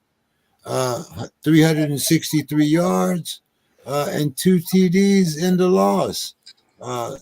The Colts get their first victory with the 21-16 win over the Bears. Dave, what was your takeaway from this game? Well, with the Bear, they tried to mount a comeback at the end of the game, and the Colts lost a couple defenders, a couple starters in the last drive. But I think the problem for the Bears is Caleb Williams. He's averaging about 40 passes a game. That's second in the NFL. Yeah. And they're 31st in rushing yards. What they need to do is they need to get this offense balanced and get this running game going to help take the heat off of Caleb Williams. Because what teams are going to start, they're going to start teeing off on him if the Bears can't run it all, and they're 31st in the league in yards run. So that's the Bears. For the Colts, Richardson, he's leading the league with 6 interceptions. He's feast or famine. He can run the ball well. He can throw the ball a country mile, but he can also throw in interceptions. And so he's kind of a work in progress. But, the difference to me was the Colts had a running game. So that kind of took the heat off of their young quarterback. And, because this is Richardson's, his second year in the season. So I think that was what the difference was. Okay. Don, the Not Yet's quarterback, Ayahuasca, he was 27 for 35, 281 yards and 2 TDs. The Not Yet's beat the Pats 21-3 in their home opener. Were you impressed, Don? I was very impressed. I was shocked. I was like, wow, maybe he's on something other than the Ayahuasca, whatever it's called. Maybe he's doing something else. But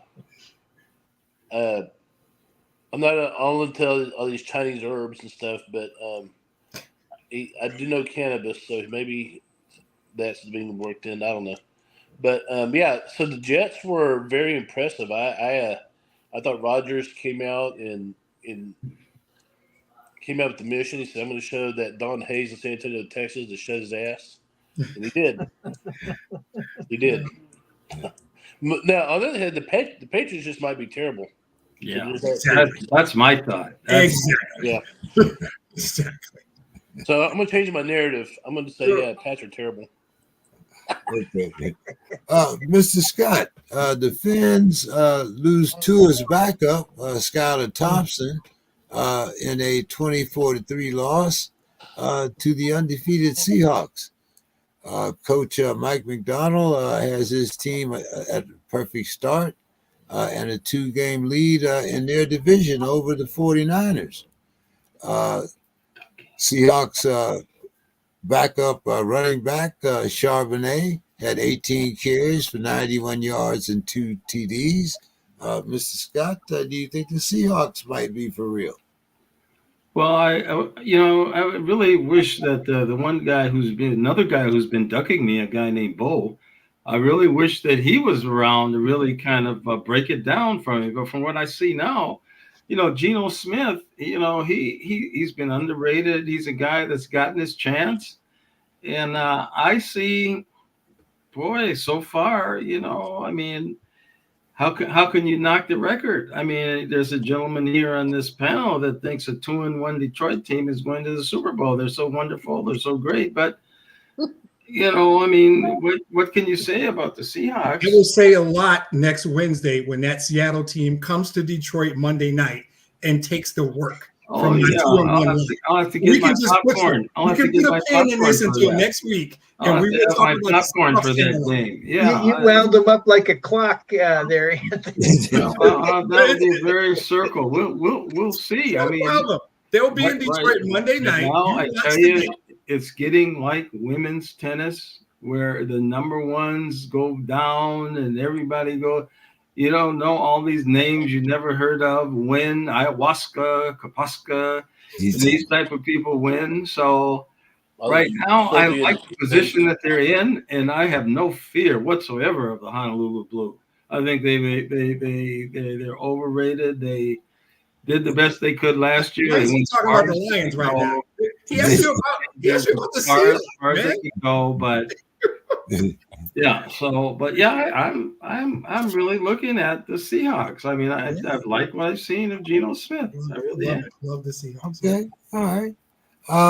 The Redbirds running back Derrick Henry has 25 rushes for 151 yards and 2 TDs. The Redbirds hold the Cowgirls off in a desperation comeback, 28-25. Cowboys quarterback Dak Prescott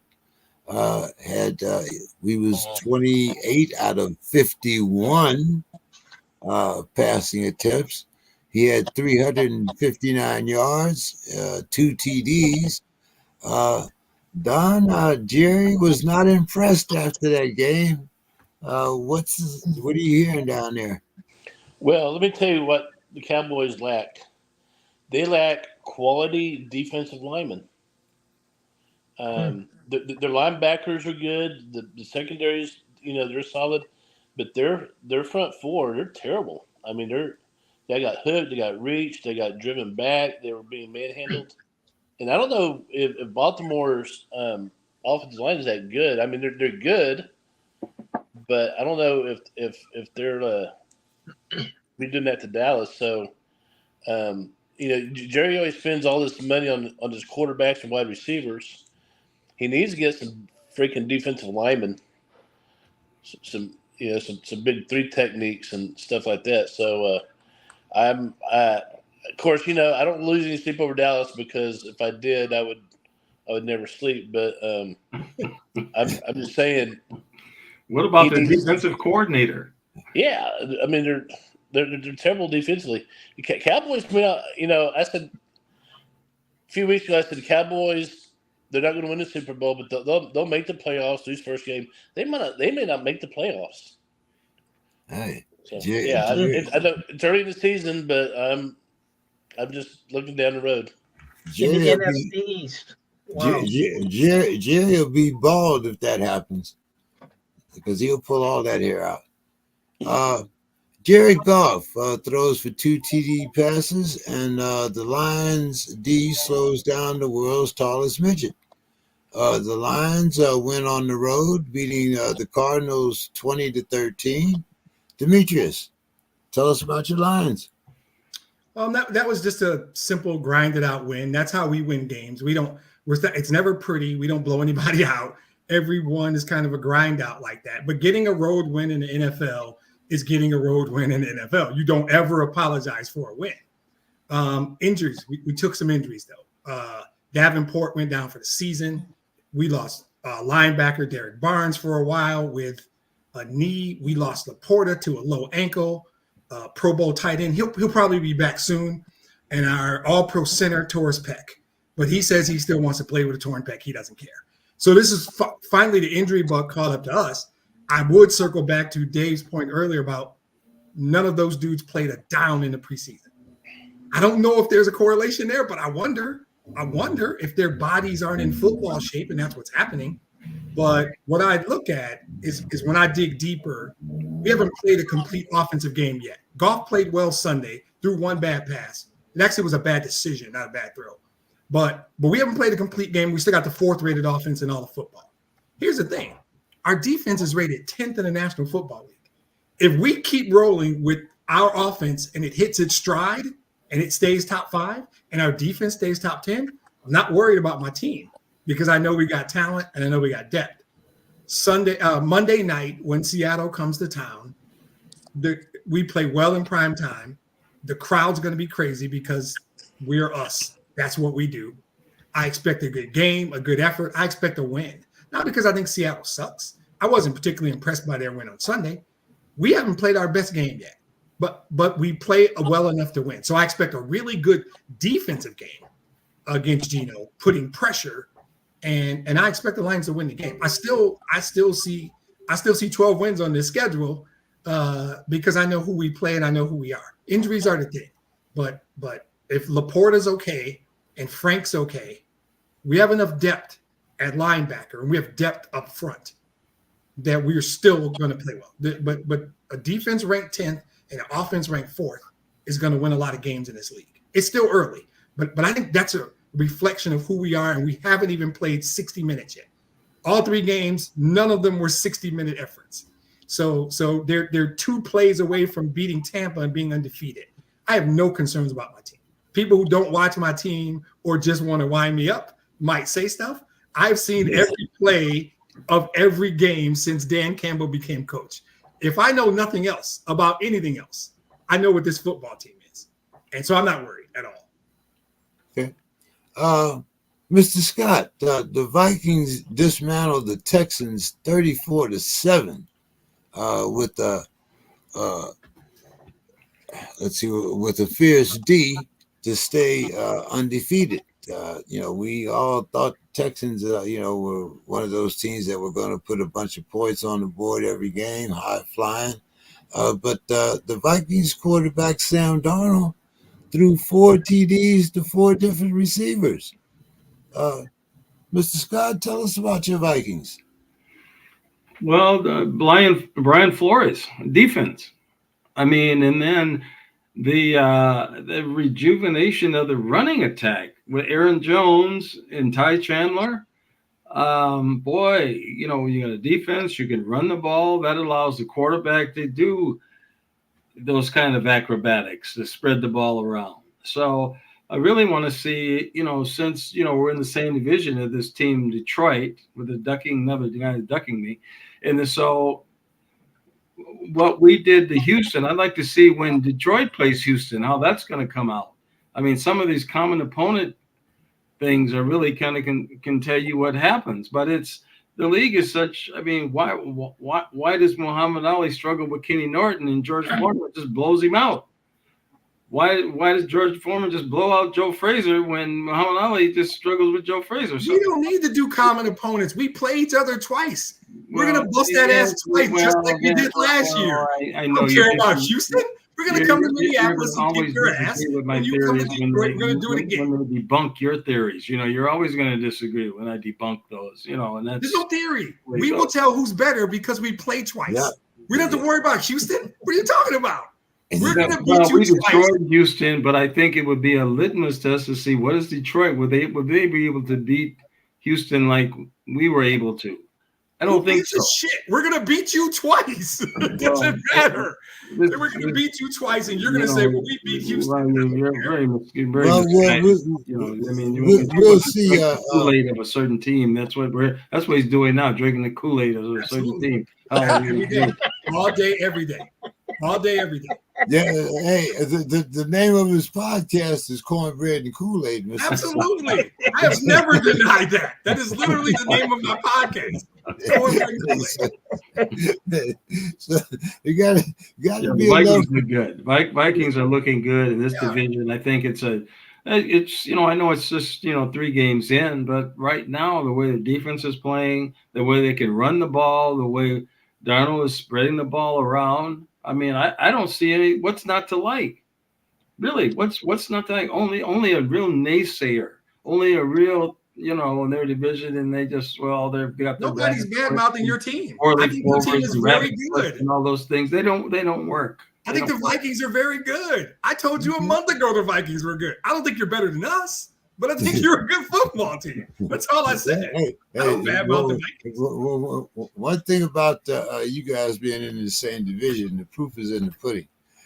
Dave, the Steelers beat the Chargers 20-10 in our home opener. Steelers quarterback Justin Fields, he was 25 of 32 passing, 245 yards, and a TD. The Steelers D hold the Chargers scoreless in the second half. Dave, where would we be without that D? You remember I called this game. I said we had to score at least 20 points. I said 24-21, but hey, I'll take the victory any way it comes. Well, I attended the game. I was at the game, and it was great atmosphere. And these were two teams that were mirror images of themselves. I mean, Jim Harbaugh and the Chargers, they had one of the highest ranked. I think that they were the number one rushing team coming into the game. They didn't leave that way, but coming into the game. And, they had two former Ravens from Jim Harbaugh's brother, Gus Edwards and J.K. Dobbins. But it was a slow start because it was like rock'em sock'em robots. They were just like going back and forth. And the half ended 10-7. The Chargers tried a Hail Mary pass after Chris Boswell missed the 62-yard field goal that was defended.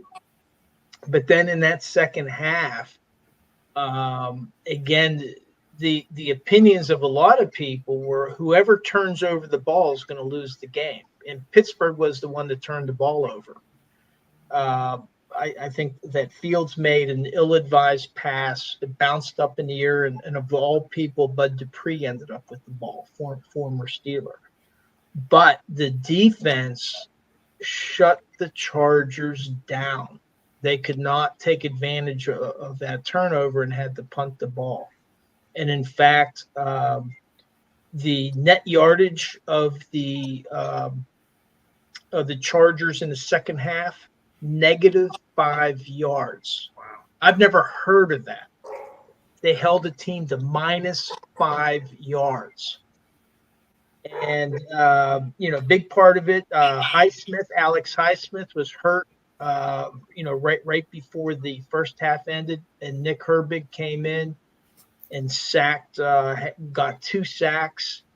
And one of the things that the Chargers did, which was to me questionable, is they went with Herbert and they played him, but he had a high ankle sprain. But he looked fine. He was passing great, and but he got knocked out of the game. But they had what's his name, Tyler Hinkie, I think, Heineke. He came in and he was like a tethered goat with the jackals just jumping all over him. So the Steelers ended up with 5 sacks. TJ Watt put the last sack, whenever they were trying to make a drive. But my favorite part was the last 5 minutes of the game. The Steelers got the ball with 4 minutes and 59 seconds to play. And Najee Harris and Cordero Patterson, they just ran savagely. I mean, the Chargers gave up. You could see them, the defenders, like sitting on the ground after a play. They didn't want to get back up. And Najee took it all the way to the goal line, and then the Steelers just stopped. They held the ball for 5 minutes and just punched it all the way to the goal line, and then they finished off in the victory formation for 2. So Justin Fields, he seems to be growing each week. I know that Reggie doesn't like Arthur Smith, but I think that they've done a wonderful job in the development of Justin Fields. He seems to be making much better decisions, aside from that one bad one where they did intercept him. But he had one nice strike to Calvin Austin, who scored on a 55. It was a running catch for 55 yards. So it was a really, really nice atmosphere in the stadium if you were a Steelers fan.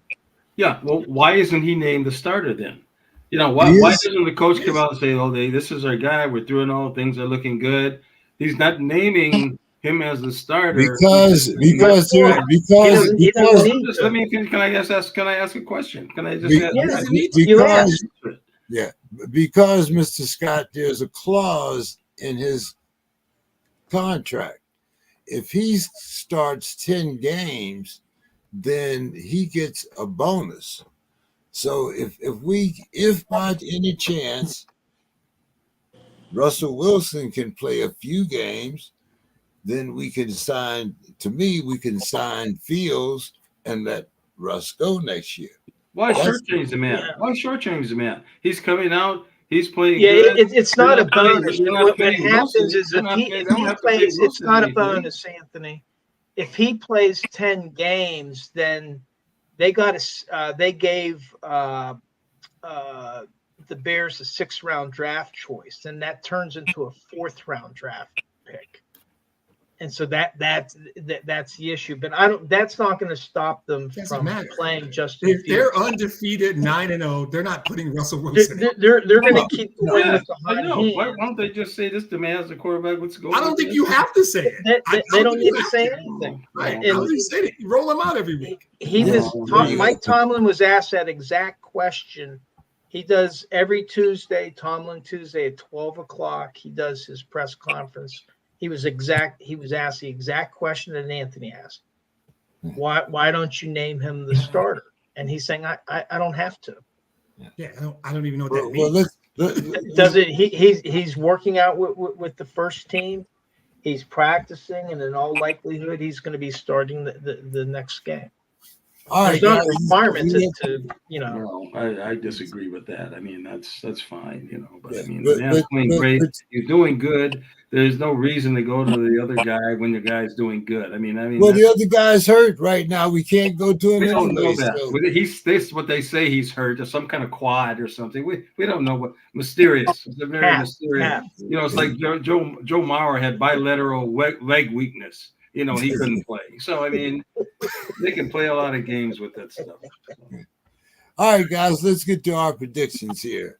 Do you want me to go over last week's results? That's what I was just getting ready to ask you. What was last week's result?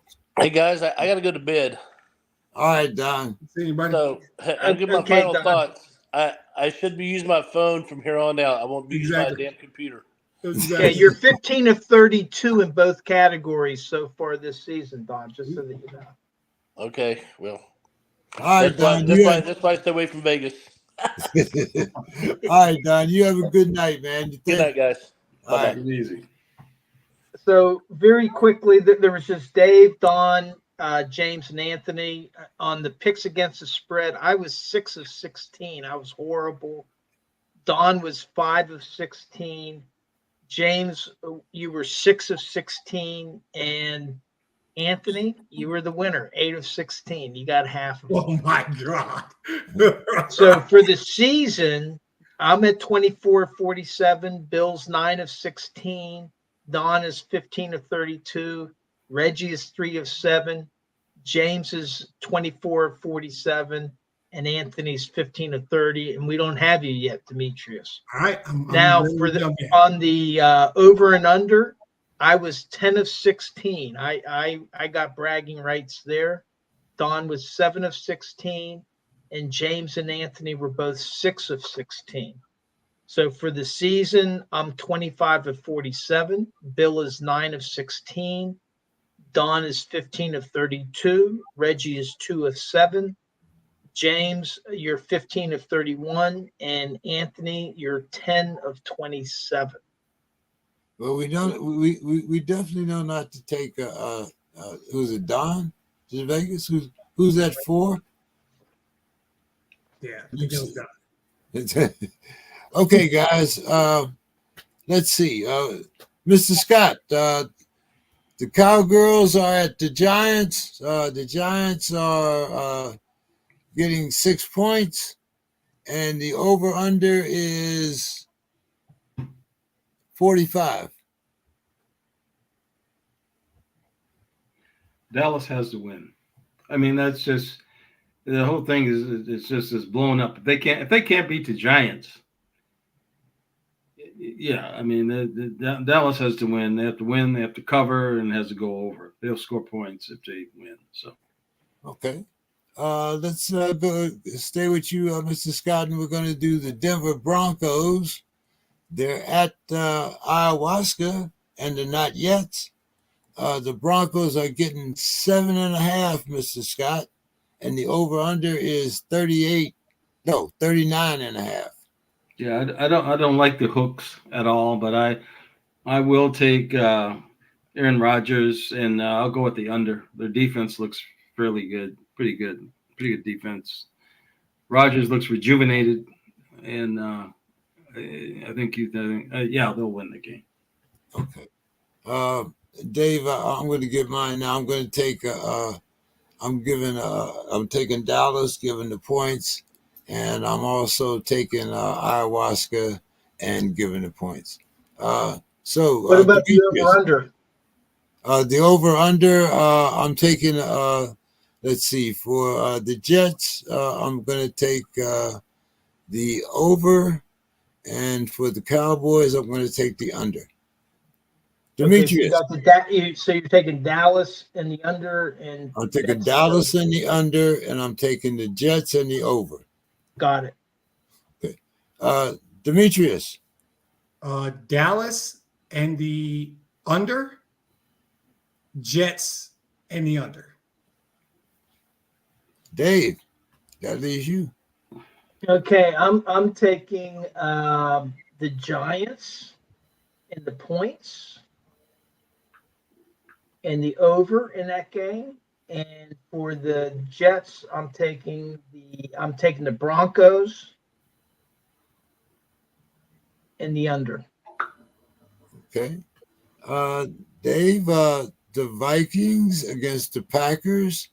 The Vikings are giving the Packers 2.5. The over under is 48.5. 43.5. 43.5. So it's Green Bay minus 2.5, right? Right. Green Bay minus 2.5. Over under is 43.5. I think Minnesota can cover it. So I'm taking Minnesota, because I don't think Love is going to play again, and I'm not. Exactly. I think Minnesota's defense can handle Exactly. Malik Willis running, and I'm going to take the under in that game. Okay. And the Steelers at the Colts, Dave. The Steelers are getting 1.5, and the over/under is 40. Wow. Okay. In this other one, Indiana is getting 1.5. So it's Indiana minus 1.5. They're at home. Yeah, Indiana's getting 1.5. You're right. Colts are getting points. Okay. The Colts are getting points, right? 1.5. The Colts, I'm still going to go with Pittsburgh, and it's just because of those defenders that got injured at the end of the game. And I'm going to, of course, the Steelers had some defenders hurt too, but I'm going to take the under in that game. Okay. I'm going to take the Steelers and the under also, Dave. Minnesota and the Packers, I'm going to take Minnesota, and I'm going to take the over. Okay. Okay. Mr. Scott, Packers and Green Bay, 2.5, 43.5. Yeah, I'm taking the Vikings. Vikings over. Taking the over, and you're giving the points. Okay, what about the Steelers? And they're playing who again? They're playing Indiana, and they're playing at Indiana.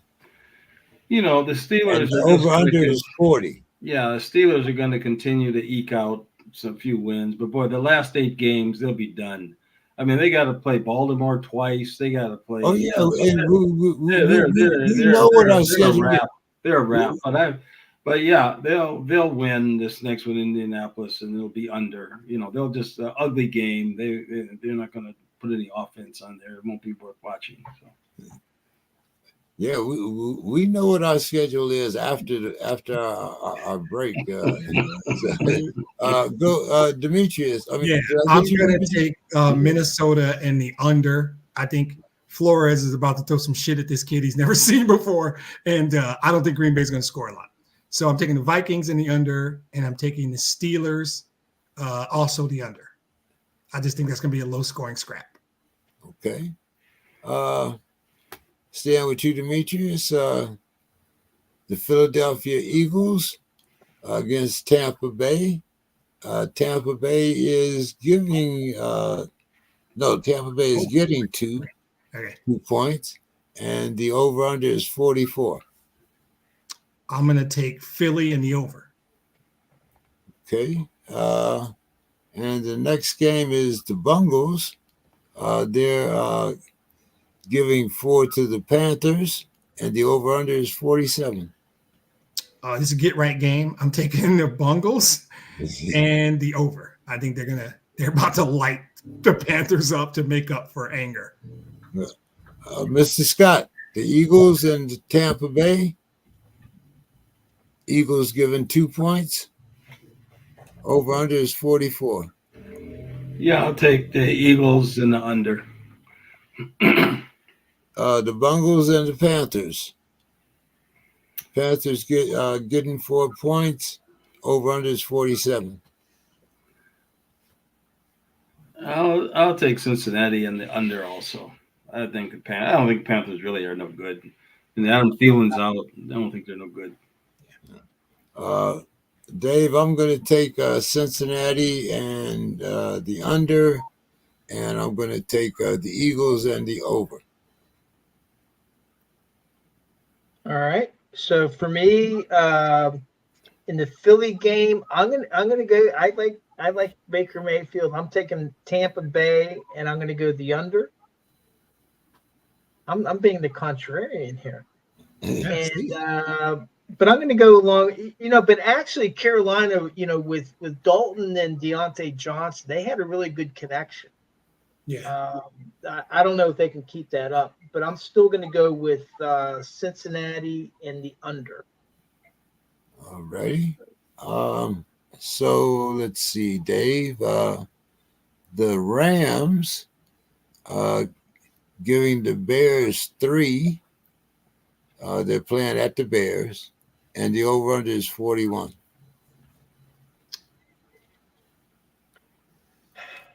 I don't know if Cup has been. He was a little injured in that game, I think, but I'm still going to go with Cup's out. the Rams. Cup's out. Cup's out. Cup and the Cup's on IR. He might be on the injury reserve. Yeah, they both are. I know the clue is. Yeah.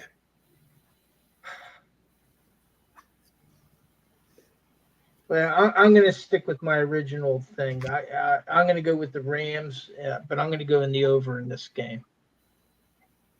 Okay. I almost changed my mind, but I'm sticking with it. Okay. I'll stick with you there. And the Jaguars at the Texans.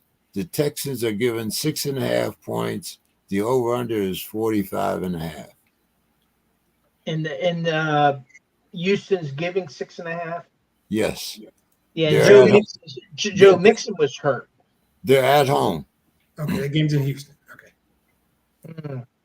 But I'm going to take Jacksonville in the points. They might lose, but I'm going to go Jacksonville in the points and the under in that game. Okay. I'll follow you there. Demetrius. What was the That's first dangerous. one? Rams, and who? The Rams and the Bears. The Bears are getting 3. The over-under is 41. Games in Chicago? Games in Chicago. I'll take the Bears and the points, and I'm going to take the under. And I'm going to take Houston and the over. Okay. Mr. Scott.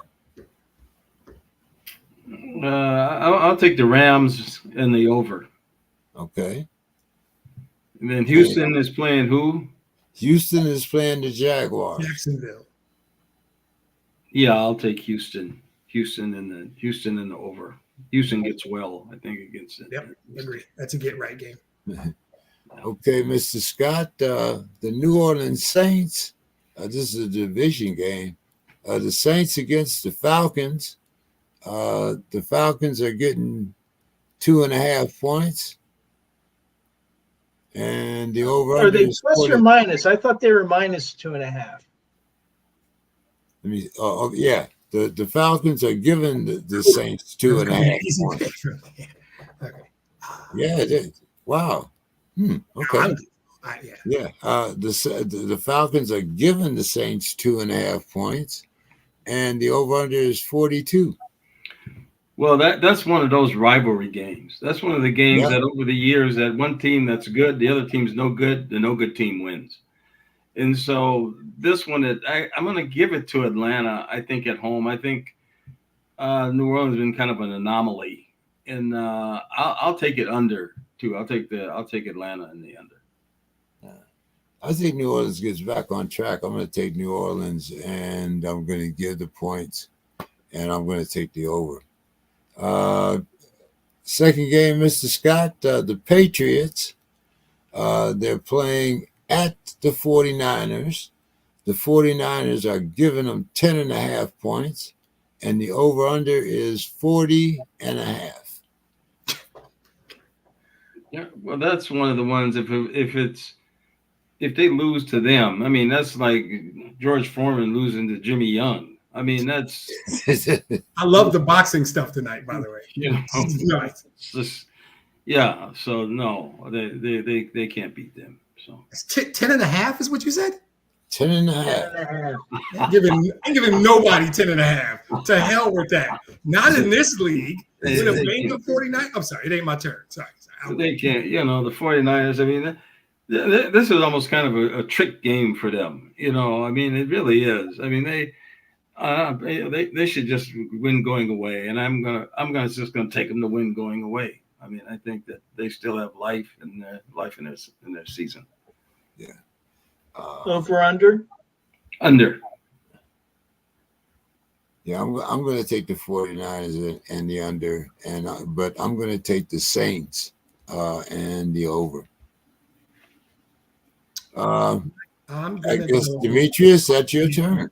Falcons under, and I'm taking 10.5. I don't even care who the two teams are. 10.5 is just a shit ton of points in this league where nobody's great, and I'm going to go under on that one too. I think San Francisco got injuries, and I don't think the Patriots are good, but 10.5 is just a lot of points. It's a lot of one-score games in this league. Okay, Dave? Yeah, I'm going to go with I'm taking the points with the Patriots. The 49ers lost Javon Hargrave, too. Exactly. And he's probably out for the season. They got a bunch of injuries on offense, but I'm still going to go with the over. And then in the Atlanta game, like I said, I think Atlanta is better than they were week 1, so I'm taking Atlanta in the over. Okay. Dave, the Commanders at the Cardinals. The Commanders are getting 3.5 points. The over-under is 50.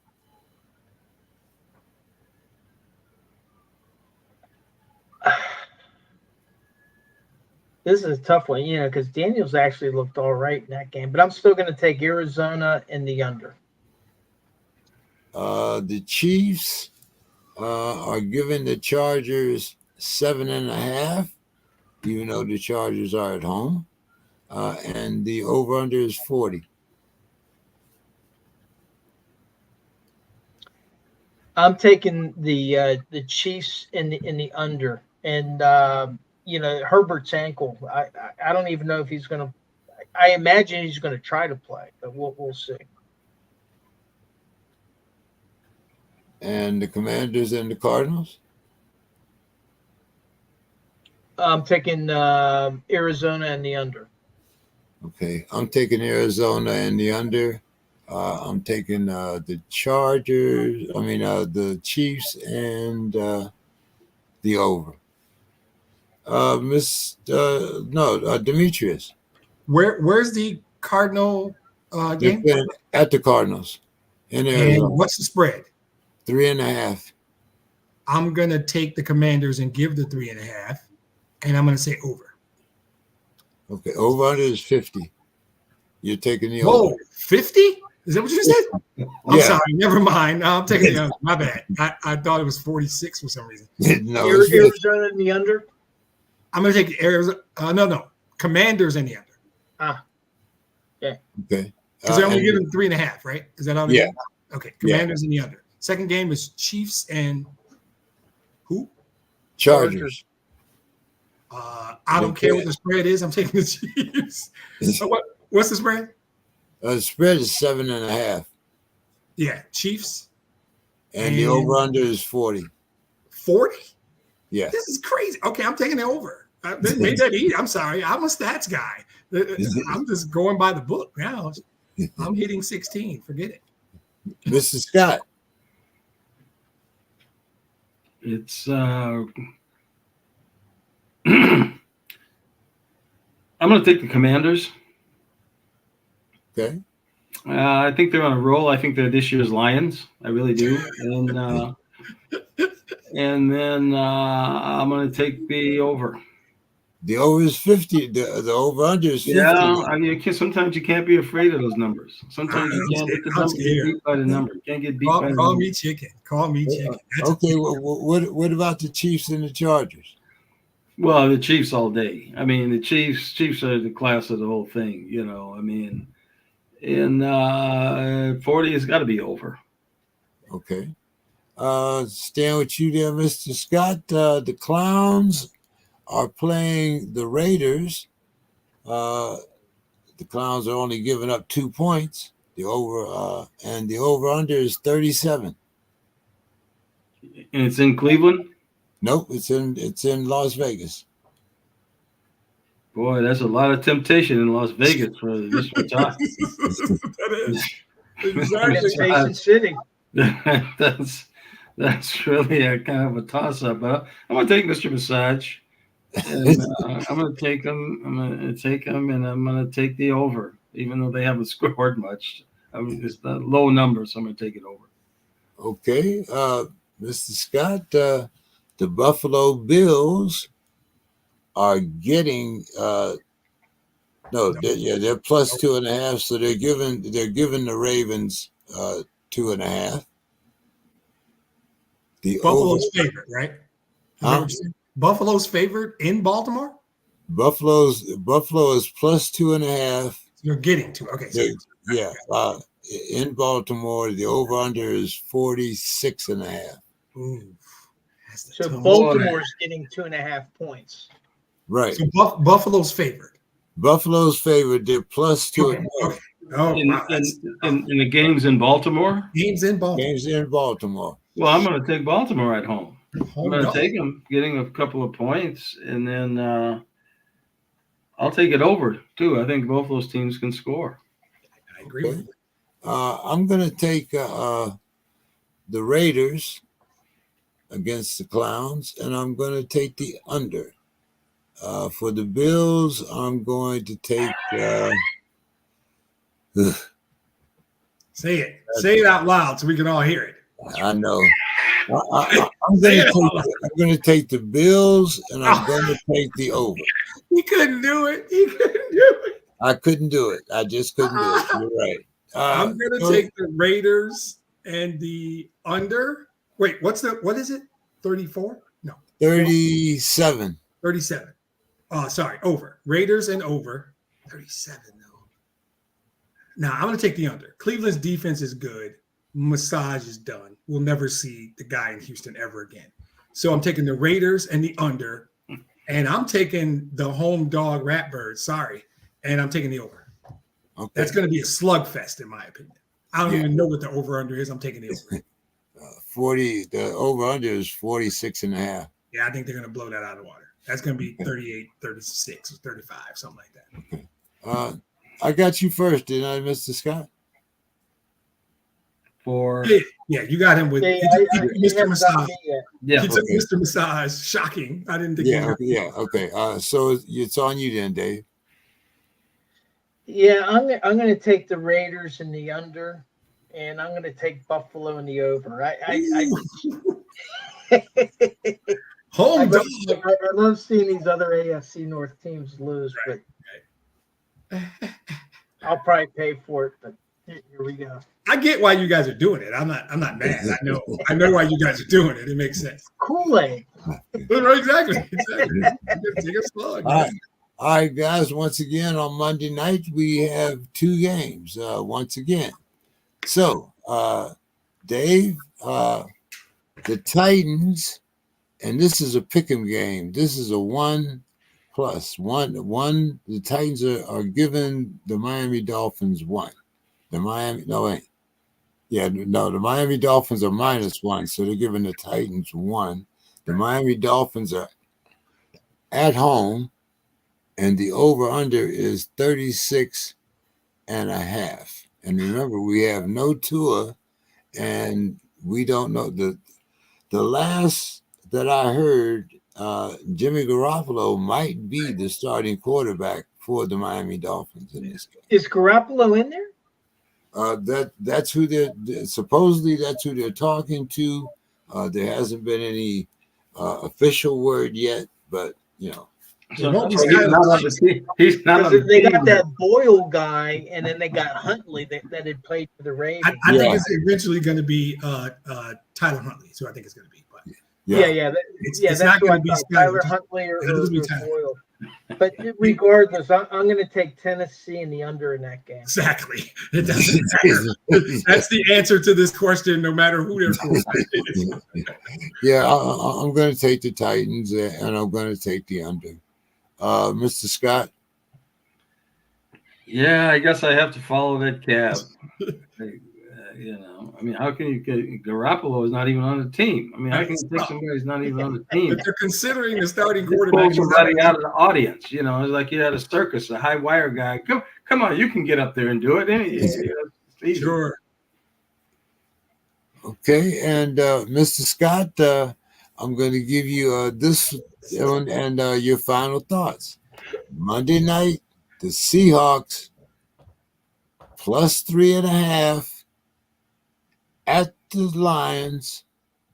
The over-under is 46.5.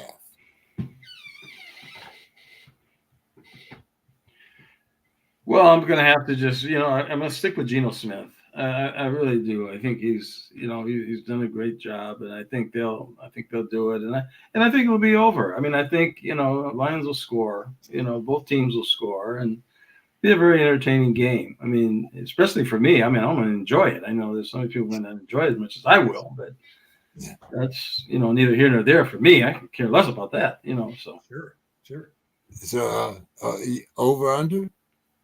He said over. Yeah, over. He said over. Over. Okay. Yeah, Seattle over. Yeah. Okay.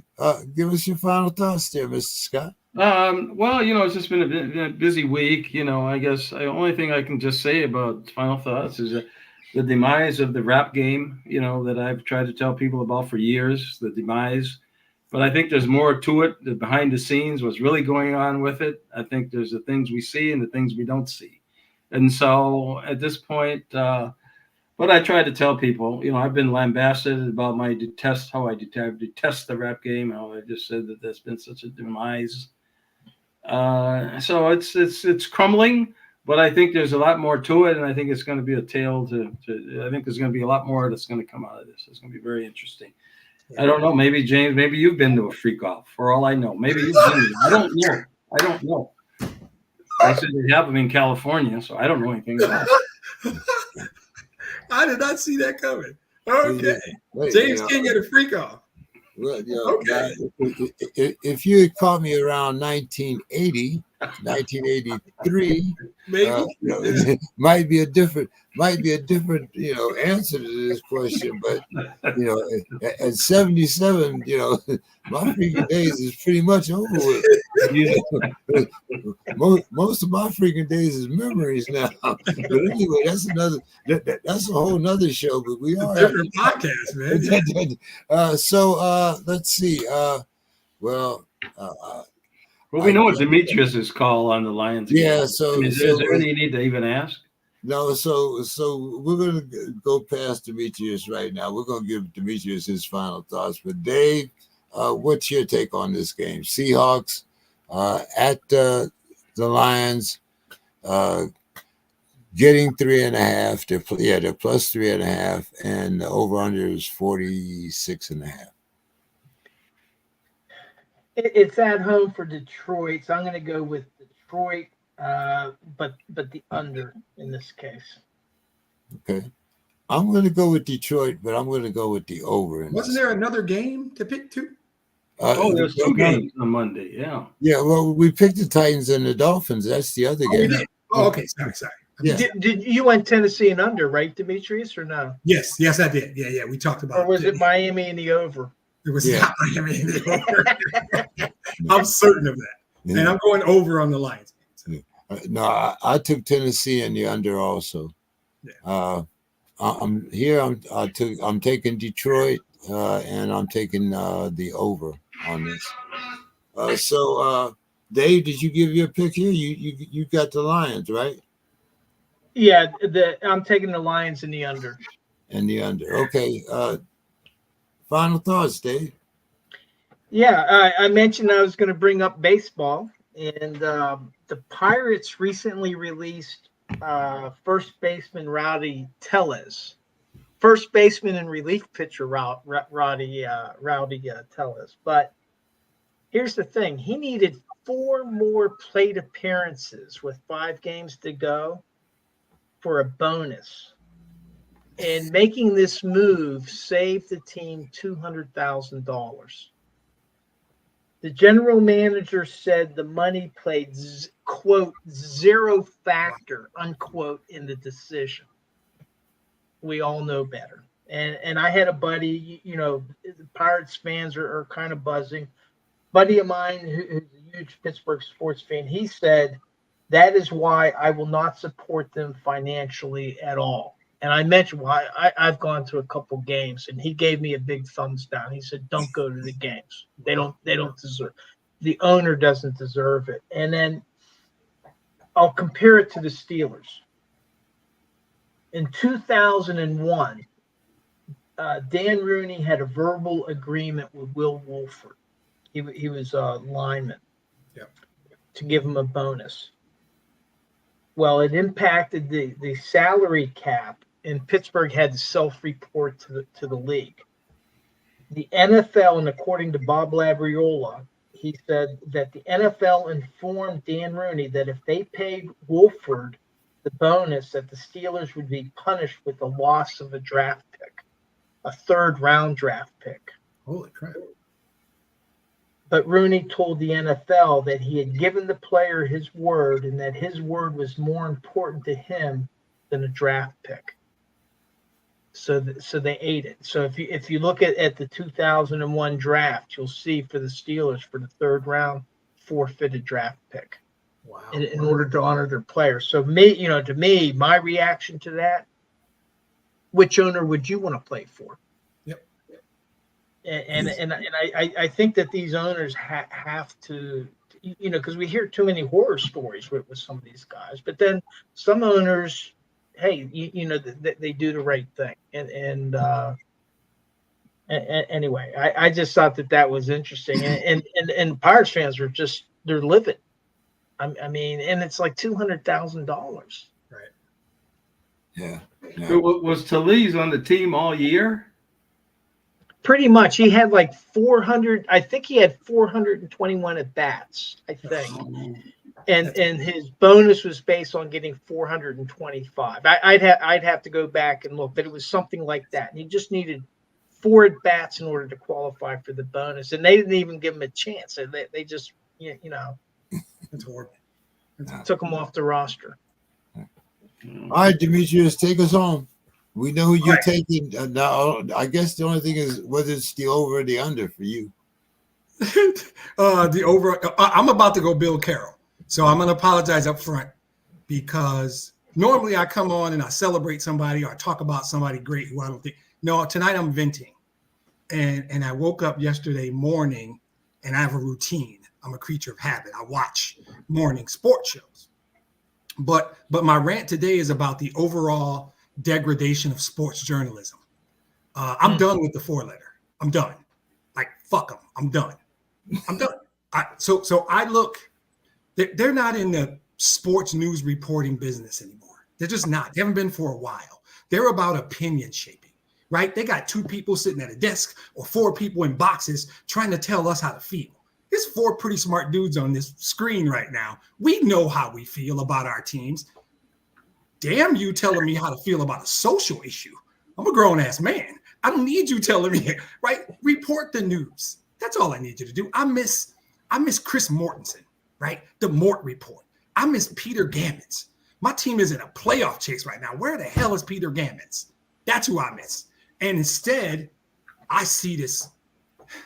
I don't want to badmouth this, man. I don't know. No, I see this clown using words like excoriate and bloviate, and he's yelling and screaming and shit. Nobody uses those words in real life. What are you doing? You're out here doing the dance for them, putting on cowboy hats and yelling stuff about I don't need that. You're excoriating them, Demetrius. But, okay, maybe I'm bloviating by excoriating him, but I've never heard anybody else use these words, right? So this is what I see. And maybe somewhere there are people who like watching him do that dance and act like a clown, which is cool. If he's cashing checks I'll never see. And if that's what it's about, great. If that's their demo, great. Then I can't watch the 4-letter anymore. But I know why I love sports. And if they're investing more in the E for entertainment than they are in the S for sports, I'm done with the 4-letter because sports makes me happy. And you guys heard how I talked about the Tigers at the beginning of this broadcast. There are stories, sports stories that inspire little kids to play baseball or watch games. And they don't all come out of New York or LA or Dallas. Why the hell is that show in the morning spending an hour talking about the 1 and 2 Cowboys? Right? Why? So I'm just divesting. I'm done with them. There are stories out there. Paul Skeens is a fantastic sports story. This is a great sports story. This kid is a rookie. He is doing modern era, unbelievable stuff. I mean, his ERA is below 2. He's got more than 150 strikeouts. Guess what? That doesn't happen. There are all-stars, 7-year all-stars who don't do that. This kid's a rookie and he's doing it. But most people don't know about it. But if he wore pinstripes, we'd know everything about this kid. We'd know everything about him. I disagree with Mr. Scott. What the Steelers are doing again is a phenomenal story. They stole Justin Fields for nothing. I'm not saying he's the best quarterback in the league. I'm saying they're 3-0. They figured out how to use him and the best. And again, Steelers doing Steelers shit. And if you rank all the backups, they got the best backup in the league. And they're paying him with Dave and Buster's tokens. It's organizational movements. The Steelers are without comparison. And they've been doing it for 50 years. The joke about 3 coaches, and you guys tell me the number. It's probably 50, right? How many? Since 1969. 3 coaches. That's an organization that knows how to run itself, right? This Tiger story that has got me going crazy. This is once in 50 years. August 11th, they were 55 and 63, 10 and a half games out. As we sit tonight, they're in the playoffs, and their magic number is 3. And we get to close with the White Sox. They're going to make the playoffs after trading their second best pitcher and brought up kids who are just playing baseball because they love playing baseball and they're winning games. Thank you to Mr. Scott's twins who just drove off the cliff like Thelma and Louise, right? They helped us. But going 29-11 is not easy. This is historic. Once every 50-year shit, and nobody knows about it because the Tigers don't play in New York. But I know what Shohei Ohtani's dog had for breakfast. They literally said it on the show, right? You can't dedicate 5 minutes to talk about what the Tigers are doing. You can't put 10 minutes on Paul Skeens. Seriously? But so I'm done with that network. I think they anointed themselves the worldwide leader. And when you decide you're a leader, you are responsible for what the people that follow you do. And that industry, somewhere 10, 15 years ago, became about opinion shaping. I'm going to just put these people with their journalism degrees on the screen and they report the news and they're going to tell me how to think. I'm done with it. I'm done. It's shameful. It's kind of I don't like it because sports inspires people. I've told the story of being in the Palace of Auburn Hills in 1991, watching the Pistons play in Portland, winning the NBA championship, and I'm there with my good friend. I turn to my right, a man I haven't spoken to all night, happens to be a white guy, 6'7", 400 pounds. When the Pistons won on the last second shot, that man embraced me. It wasn't we won the title. This man embraced me like I was one of his kids, and he's jumping up and down holding me. And I didn't care because we won the championship. That's what sports does to people. There's a little kid that doesn't know who Paul Skeens is right now because he plays in Pittsburgh, Pennsylvania, and not LA. That sucks. That sucks. I'm done with that. I am. I will get my news from you guys on Wednesday nights. I will scour the internet. I'm done with the 4-letter. That's it. That was the last thing I've watched. And somehow I went all day yesterday and all day today, and I haven't consumed a single minute of that network. And I am done. I'm done. And there's got to be a better way to do this. And I just don't think they care. They don't care. And I'm pissed. So I shouldn't be, but I am. I came to that conclusion a few years ago, Demetrius. It's You great. know, when it became what was happening between Molly and Steve, Right. rather than reporting, sports. But hey, thank everybody for coming on tonight. We ran a little over, but glad to see you, Mr. Scott. I told everybody that you were coming. I knew you'd sneak in Yes, sooner sir. or later. Thanks to Jeffrey Fan as always, and hey, thanks to everyone both for putting up his link, Dave his link, and I appreciate you guys. Thank you so much. See you all next week. Good luck in the playoffs, Dimitri. Good luck in baseball. Good, really good luck. I mean, really. Tell your guys we appreciate it. see, guys. see, I'm trying to Godspeed, guys. All right, Dave. Take care. All right. Have a good night.